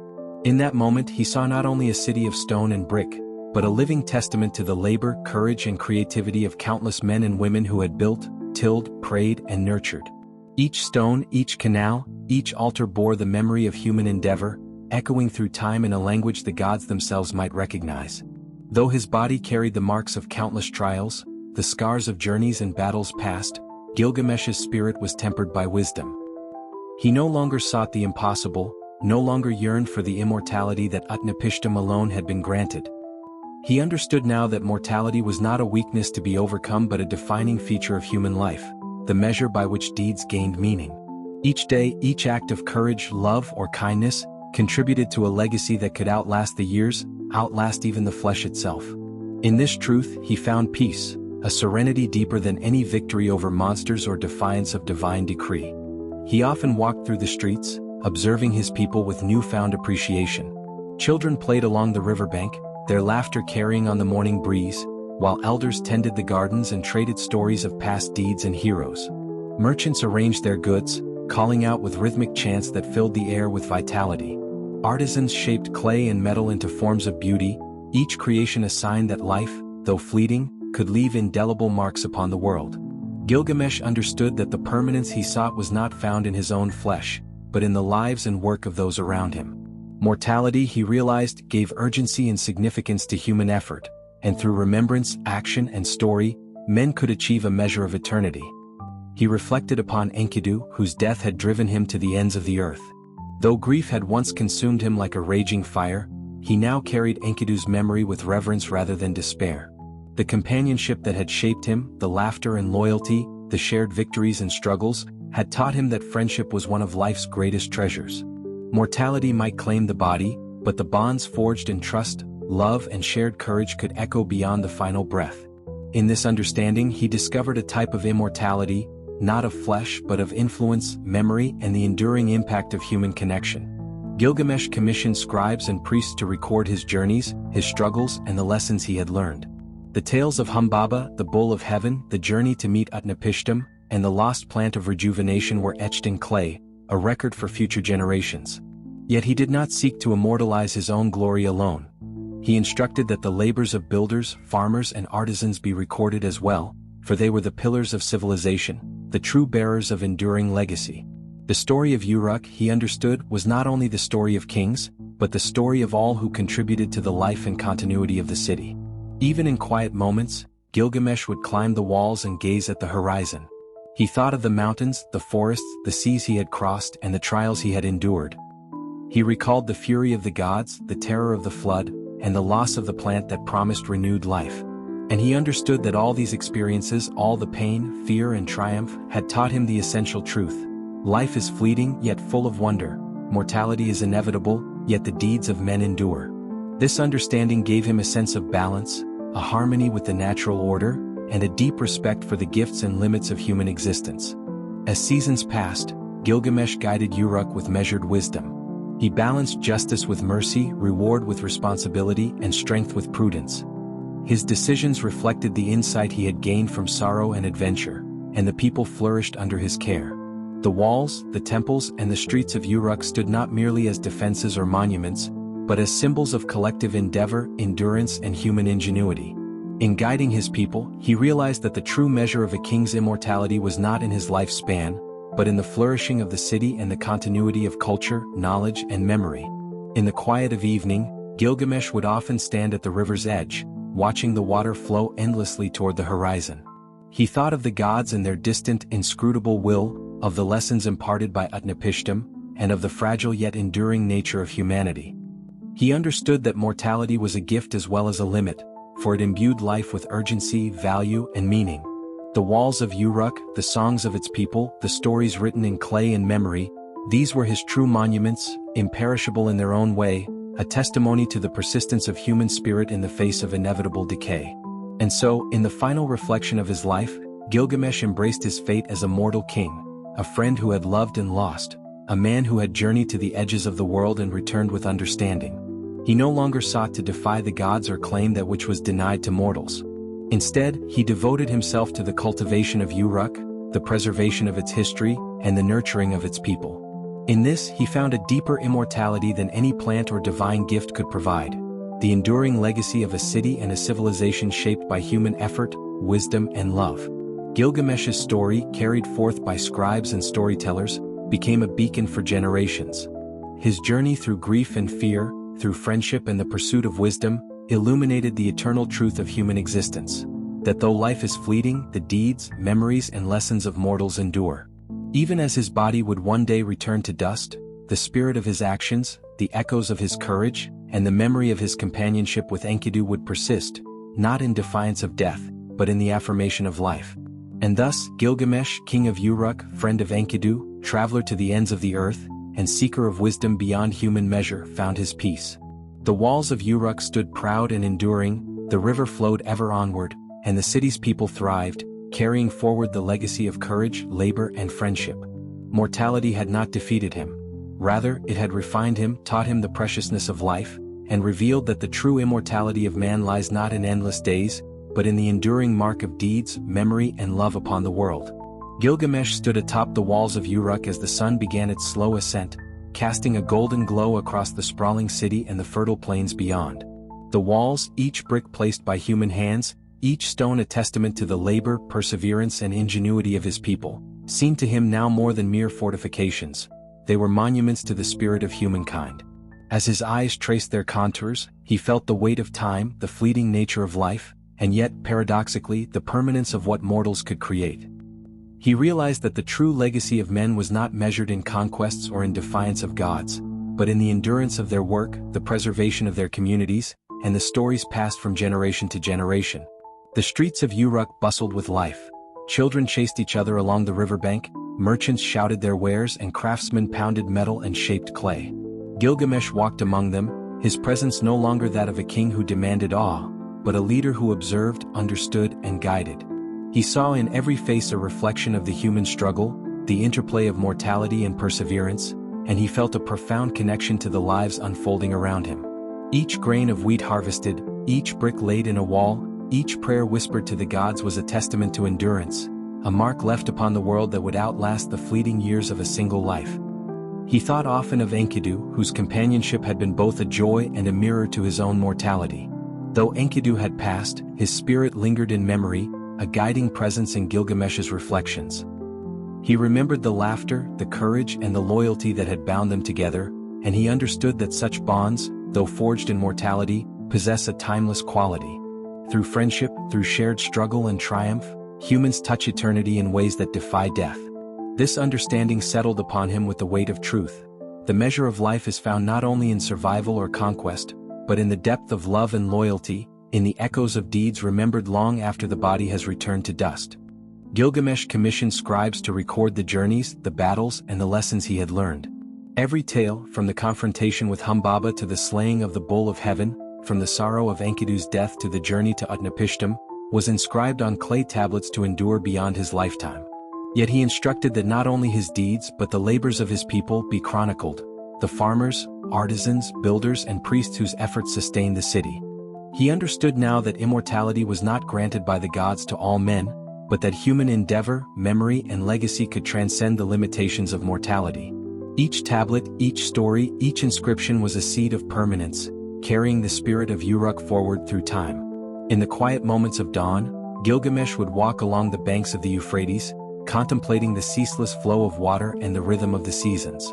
He observed the planting and harvesting, the births and deaths, the growth of children into adulthood, and the fading of the elderly into memory. Life, he realized, was a cycle both fragile and eternal in its continuity. Mortality, though inescapable, was not a curse alone, but the crucible in which meaning was forged. Each moment, each act of courage, each display of compassion, was amplified by the knowledge that time is finite, and that every choice carries weight. He reflected on the limits of his own power. Once, he had sought to escape death, to possess the secret of eternal life, yet he had learned that such pursuits were futile. The plant of rejuvenation lost to a serpent, the story of Utnapishtim's survival of the flood, and the journey across the waters of death had all revealed that life's impermanence is universal. The gods govern the duration of mortals, and no effort of strength or cunning could overturn this decree. Yet in accepting these limits, Gilgamesh found freedom. Freedom to cherish life, to nurture his people, and to leave behind a legacy of wisdom, guidance, and memory. He often addressed his citizens not as a king demanding obedience, but as one who had walked the edges of the world and returned with insight. The walls of Uruk are more than stone, he would say. They are the work of countless hands, the care of many lives, and the testament to what humans can achieve together. Each life, though mortal, contributes to this enduring legacy. Though we cannot escape death, our deeds, our loyalty, and our love resonate beyond our years. This is the immortality that is within reach of all who live with courage, compassion, and purpose. The seasons continued their rhythm. Spring brought blossoms and planting, summer the labor of harvest, autumn the gathering and preparation, and winter the quiet reflection by hearths and fires. Gilgamesh, in the midst of this cycle, guided his people with wisdom tempered by grief, courage refined by experience, and authority balanced with humility. He nurtured the city as one would a garden, understanding that the strength of walls and gates was meaningless without the vitality of the lives within. In this stewardship, he discovered fulfillment greater than any conquest, joy richer than any triumph, and meaning deeper than any wealth. In the final reflections of his life, Gilgamesh understood that human legacy is layered and complex. It is written in stone, inscribed on clay, carried in memory, and expressed through acts of love and courage. Mortality shapes its urgency, friendship and loyalty define its depth, and the continuity of civilization ensures its endurance. He had sought immortality in vain, yet found it in the enduring spirit of Uruk, in the stories of its people, and in the eternal memory of his companion, Enkidu. Death would claim him as it claims all men, yet the echoes of his deeds, his wisdom and his leadership would resonate through generations. And so, Gilgamesh, once a king defined by power and ambition, became a ruler defined by wisdom, reflection and understanding. The city of Uruk thrived, its walls standing tall, its canals flowing, its people laboring and living with the rhythm of mortality and purpose. In every brick, in every story, in every act of care and creativity, his presence endured. He had faced the limits of life, the inevitability of death and the wrath of the gods, and emerged not as an immortal, but as a man who grasped the true meaning of life. In this understanding he found peace, and in the legacy he left, he achieved a form of immortality far greater than any mortal could imagine, the eternal memory of human courage, love and endeavor. Gilgamesh walked through the quiet streets of Uruk at dawn, the city bathed in soft light as the first sun rays touched the mud brick walls and the temple towers. The streets were still mostly empty, yet the rhythm of life was already stirring. The river carried its steady current, the distant hammer of a craftsman could be heard shaping tools, and the scent of bread baking in ovens drifted on the breeze.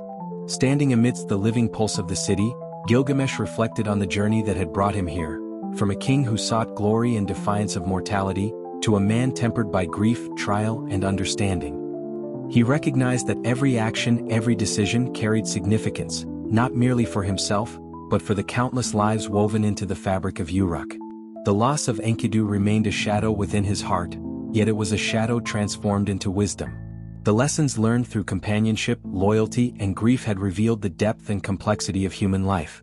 Gilgamesh understood that mortality was both limitation and gift, for it gave urgency to life and gravity to every choice. Every child born, every harvest gathered, every act of building or teaching was a testament to the enduring spirit of humanity.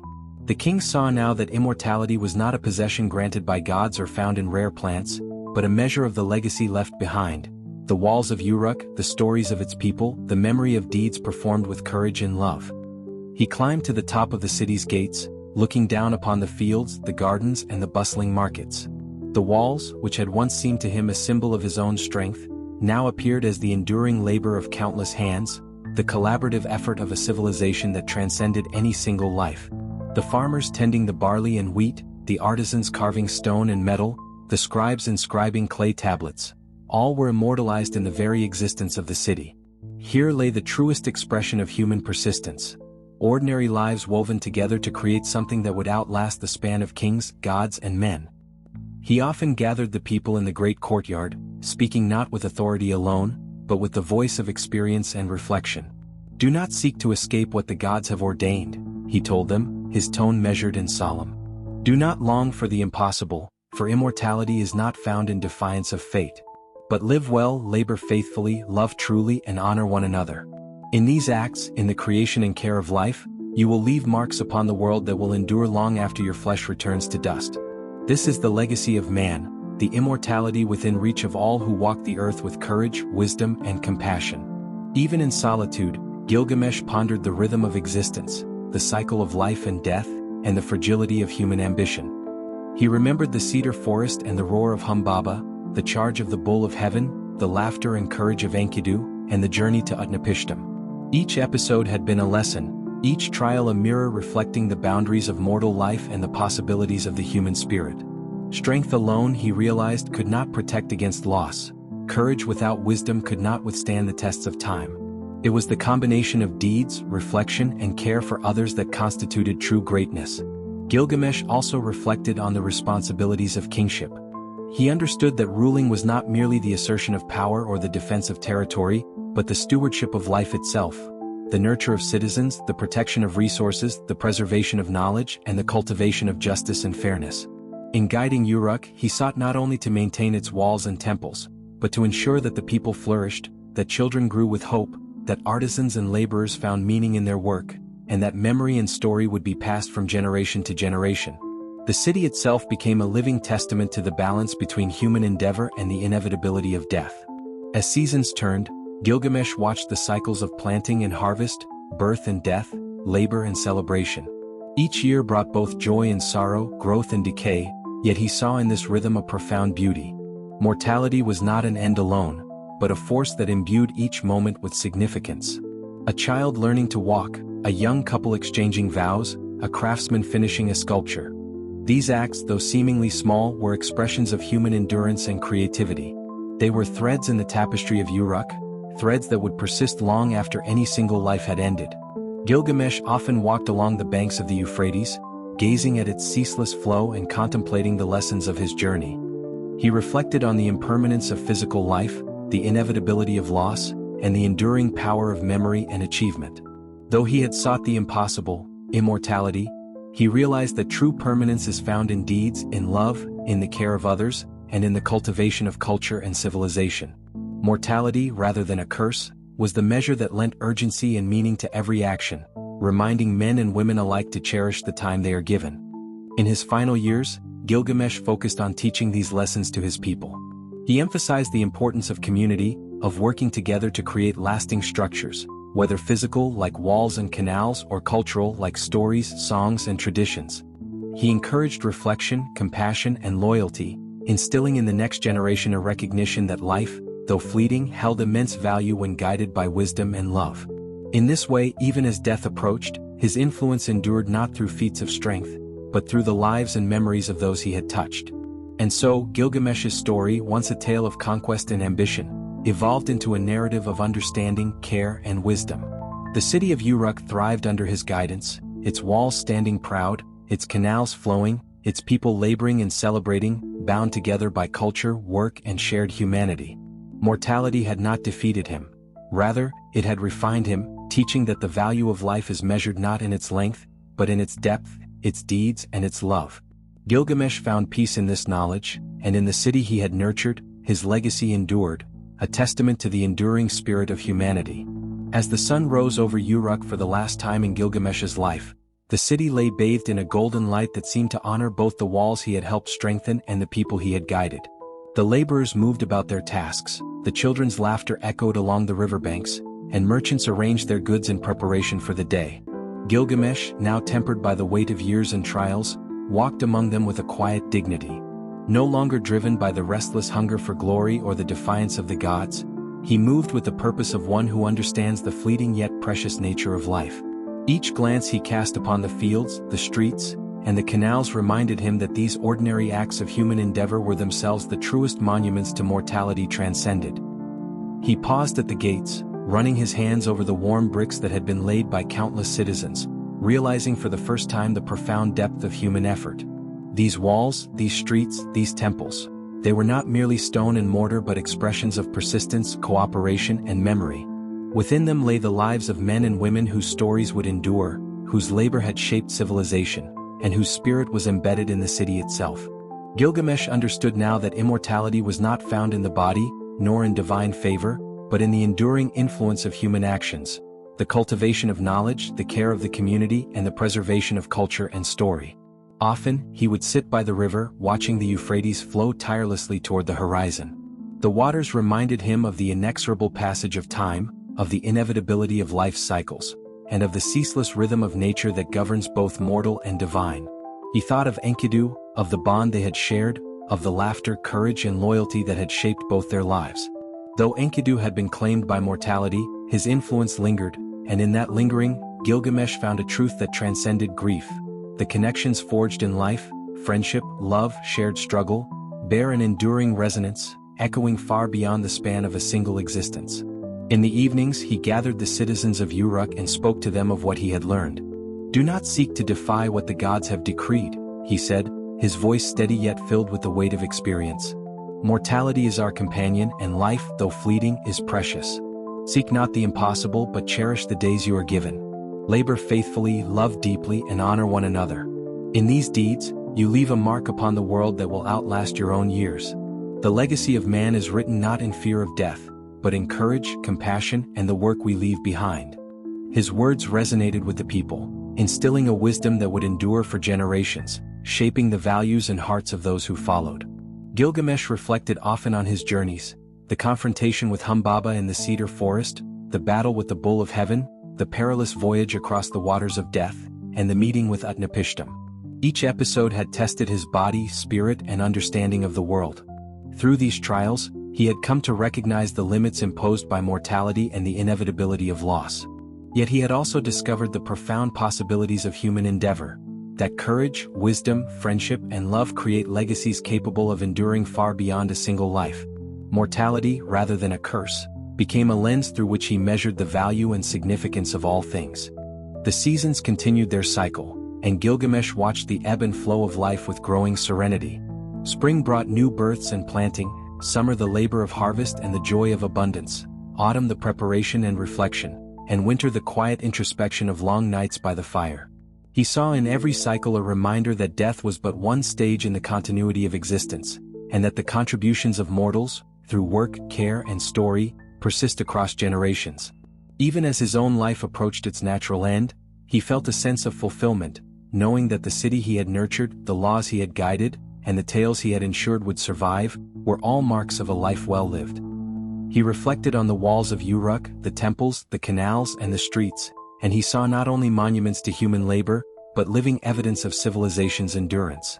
The children running along the riverbank, the artisans shaping clay and metal, the scribes recording deeds, these were the living testament to human resilience and creativity. Mortality claimed each individual, yet the collective effort of society, the memory of deeds, and the stories inscribed upon clay and spoken aloud, created a form of immortality accessible to all. In this realization, Gilgamesh found peace, a deep understanding that the worth of life is measured not by the avoidance of death, but by the impact left upon the world and the people who inherit it. In his final days, he continued to counsel the people, emphasizing the importance of compassion, wisdom, and stewardship. Cherish each other, he advised. Work together to build, to care, to preserve knowledge and culture. Know that life is fragile, yet within this fragility lies the power to create enduring value. Though you cannot escape death, you can ensure that your deeds, your love, and your wisdom resonate through the generations. His words were carried by scribes, remembered by storytellers, and enacted by the citizens of Uruk, embedding his teachings into the culture of the city for centuries to come. And when the time came for Gilgamesh to leave the world of the living, he did so with the serenity of a man who had truly understood the meaning of life. His body, mortal and finite, returned to dust as all mortals do, yet the spirit of his deeds, the walls, the canals, the stories, and the wisdom remained. Uruk thrived, a city built by countless hands, shaped by countless lives, and guided by a king who had learned through love, loss, courage, and reflection that the immortality of man lies not in the span of days, but in the enduring impact upon the world and the legacy of civilization. Thus ended the life of Gilgamesh, king and friend, adventurer and sage. His journey had carried him across the edges of the known world, through triumph and grief, into confrontation with gods and monsters alike. He had sought to defy death, only to learn that the true measure of life is found in deeds, memory, and human connection. The walls of Uruk stood firm, the river flowed steadily, the citizens labored and lived, and the stories of the king and his companion Enkidu endured through time. Mortality had not vanquished him. Rather, it had shaped him into a ruler who understood the depth, value, and enduring beauty of life, leaving a legacy that would echo through the ages. Long after Gilgamesh's body had returned to dust, the city of Uruk thrived, a testament to human endeavor, courage, and wisdom. The walls he had walked along, the gates he had commanded to be built, and the temples he had sanctified stood not only as physical structures, but as symbols of the endurance of civilization itself. In their shadows, children played, artisans labored, and scribes inscribed stories upon clay tablets, ensuring that the memory of past deeds remained alive. Gilgamesh's name, once spoken in awe for his strength, was now uttered with reverence for his wisdom, his reflections on mortality, and the lessons he had shared with his people. The city, vibrant with life, had become the living embodiment of the immortality he had sought in vain yet ultimately achieved through understanding and legacy. The people of Uruk told tales of Gilgamesh and Enkidu, recounting their journeys through forests, mountains, and waters unknown. They spoke of Humbaba, the guardian of the cedar forest, and of the bull of heaven sent by a wrathful goddess. They told of the sorrow and grief of Enkidu's death, and of Gilgamesh's desperate quest to overcome the limits of mortality. These stories, carefully preserved by scribes and spoken aloud in the marketplaces and temples, served as more than entertainment. They became moral guides, lessons etched into the consciousness of generations. In these narratives, humans found courage, resilience, and wisdom, understanding that mortality could not erase the impact of deeds performed with heart and purpose. Gilgamesh's journey had revealed a profound truth. Life's significance is measured not by its length, but by the depth of experience, the bonds of friendship, and the legacy left behind. Mortality, once a source of fear, became the lens through which each action gained weight, each moment acquired urgency, and each act of compassion became sacred. The citizens of Uruk, guided by his teachings, labored to preserve knowledge, cultivate culture, and sustain community. Their collective effort, inspired by the example of their king, ensured that the achievements of one generation would ripple through the next, creating a chain of influence that defied the limitations of a single life. Even the natural world bore witness to the endurance of human spirit.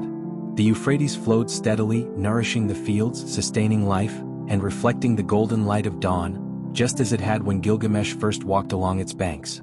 The forests beyond the city, though scarred by past journeys, regrew with resilience, teaching the same lesson of renewal and continuity. Mountains and plains that had tested the courage of the companions now stood as enduring witnesses to their courage.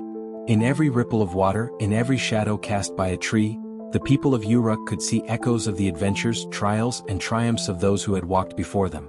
Gilgamesh's reflections, inscribed on clay and carried through time by storytellers, became a cornerstone of human understanding. He had learned that immortality cannot be seized, cannot be earned through might alone, and cannot be granted by defiance of divine will. Rather, it is expressed in deeds that outlast the self, in friendships that shape the heart, in cities that shelter life, and in the memories preserved by generations. Through these reflections, mortals learn to cherish each day, to labor with care, and to honor the bonds that give life its deepest meaning. His journey, though born of grief and loss, became a guide for humanity, a reminder that mortality does not diminish value but instead magnifies the importance of living with purpose.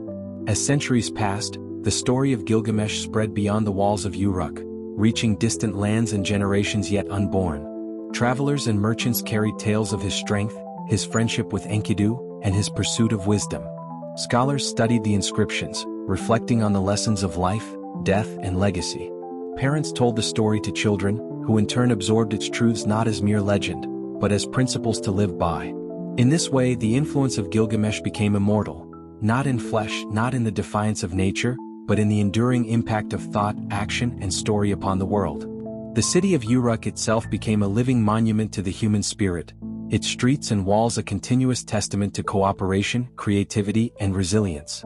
Each generation contributed to its growth, each citizen added a stone, a story, or a memory, and in doing so became part of the immortal chain of civilization. Gilgamesh's teachings inspired reflection, moral courage, and a commitment to legacy. Though he had once sought to escape the limits of mortality, he had ultimately found a form of eternity far greater: the persistent, living influence of human endeavor, memory, and story. In the quiet moments of dawn and dusk, when the city's bustle softened, it was possible to feel the presence of Gilgamesh and Enkidu, not as ghosts but as guiding spirits, embedded in the memory of the land and the hearts of its people. The lessons they had imparted, courage, friendship, acceptance of mortality, and dedication to human endeavor, continued to shape the lives of those who walked the streets of Uruk. Mortality, once feared, became a measure of significance. Every act of care, every expression of wisdom, and every labor performed with integrity carried a resonance that outlasted the span of life itself. And so, the legacy of Gilgamesh endured, in the walls and temples of Uruk, in the songs and stories carried by generations, in the rhythms of labor and celebration, and in the lessons learned from a life that had sought immortality yet discovered the power of purpose. The king who had once faced gods and monsters, who had wept for the loss of a friend, who had journeyed to the edge of the world and returned, had taught humanity the profound truth: life, though fleeting, is sacred, and the deeds performed with wisdom, love, and courage echo far beyond the span of mortal existence. In this enduring reflection, the story of Gilgamesh became more than legend. It became a guide to the human condition. Mortality, adversity, friendship, grief, and the pursuit of knowledge were no longer obstacles, but lessons woven into the fabric of life. The city of Uruk flourished, the river flowed, the walls stood firm, and the memory of those who had lived, struggled, and loved persisted across generations. Gilgamesh's journey had revealed that the immortality of man lies not in defiance of death, but in the enduring impact of human action, the preservation of culture, and the resonance of story. Thus, as the sun set over Uruk, bathing the city in a warm amber light, the legacy of Gilgamesh stood complete. The adventures, the sorrow, the wisdom, and the love he had experienced and imparted lived on, carried by the labor, memory, and stories of humanity. Mortality had not vanquished him. It had refined him, teaching that life's fleeting nature magnifies its significance. Through Uruk, through story, and through the hearts of people who remembered, Gilgamesh achieved the immortality he had long sought, not of body but of enduring influence, a testament to the resilience, creativity, and courage of mankind. The sun rose over Uruk one final time in the life of Gilgamesh, painting the city in hues of gold and crimson, and casting long shadows across the streets, the temples, and the mighty walls that bore his name. He walked slowly through the city, no longer the restless youth seeking glory or immortal fame, but a king tempered by grief, trials, and profound understanding. Each step he took echoed against the stones laid by generations of men and women who had labored not for fame, but for the endurance of their community, and in that echo, Gilgamesh felt the quiet music of civilization itself. He paused at the riverbanks, watching the Euphrates flow endlessly toward the horizon, reflecting on the ceaseless currents of time, life, and human endeavor. It struck him that mortality, though inevitable, is not an end, but a measure by which the depth and significance of every act, every choice, and every bond are revealed. Gilgamesh reflected on the tapestry of his life, the fierce battles with Humbaba and the Bull of Heaven, the laughter and companionship of Enkidu, the sorrow of loss that had driven him to distant lands in search of eternal life, and the wisdom imparted by Utnapishtim. Each experience, each trial, had taught him that immortality is not granted by divine favor, nor seized through strength alone, but is earned through deeds that endure in memory, culture, and the hearts of others. The city of Uruk itself, thriving with life and sustained by the labor of its people, became the living embodiment of this truth. The walls, canals, and temples were more than stone and mortar. They were vessels of permanence, preserving the collective effort, wisdom, and spirit of humanity across generations. As he walked among the people, Gilgamesh saw the continuity of life reflected in every face.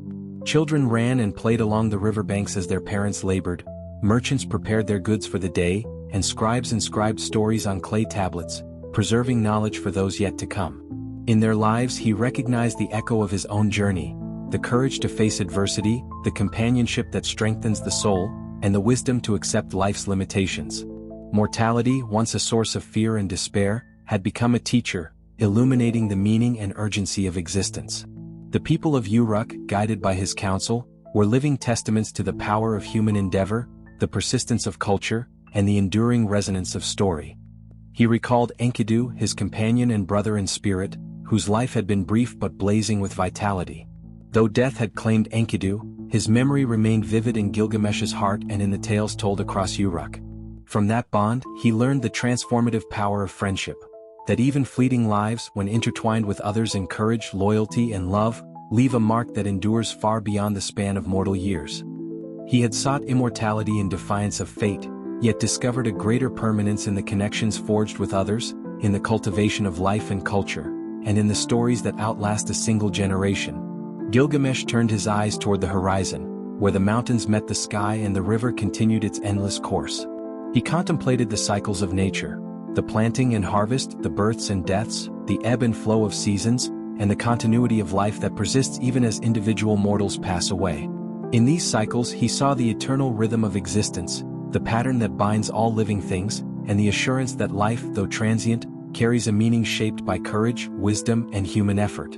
The walls he had built, the temples he had sanctified, the stories he had preserved, they were all part of this greater tapestry, reminders that mortality does not erase significance but sharpens it. In his final moments, Gilgamesh gathered the people of Uruk in the great courtyard and spoke with the calm authority of one who has truly seen the edges of the world. "Cherish life," he said. "Labor with care, love with sincerity, and act with courage. Know that you cannot escape death, yet in your deeds, your wisdom, and your love, you create an enduring legacy. Every act of kindness, every contribution to the community, every story preserved is a thread that binds the present to the future. In this, you are immortal, and in this, civilization endures." His words echoed through the city, carried by scribes, remembered by storytellers, and enacted by the citizens, embedding his final teachings into the fabric of Uruk for all generations to come. As night fell, the city glowed with torches and the soft light of fires, the river shimmering under the moon, and the people of Uruk resting in their homes. Gilgamesh walked the walls one last time, reflecting on a life that had traversed both the heights of ambition and the depths of grief. He understood fully that immortality lies not in defying the gods, nor in escaping death, but in the enduring impact of human action, in the preservation of culture, and in the memory of bonds forged with courage, love, and loyalty. Mortality had shaped him, refined him, and ultimately revealed to him the profound beauty and significance of life. When Gilgamesh passed from the world of the living, the city mourned, yet it endured. Uruk, vibrant and thriving, became a living monument to human resilience and creativity. The walls stood firm, the canals carried water to nourish the land, and the stories of Gilgamesh and Enkidu were told across generations. Mortality, though inescapable, had been transformed from a source of fear into a measure of value, reminding all who lived of the preciousness of time, the importance of deeds, and the power of memory.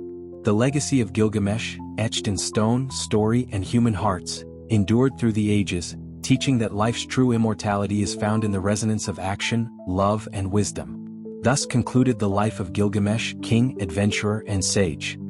He had walked the breadth of human experience, from the pursuit of glory to the depth of sorrow, from defiance of mortality to the embrace of its lessons.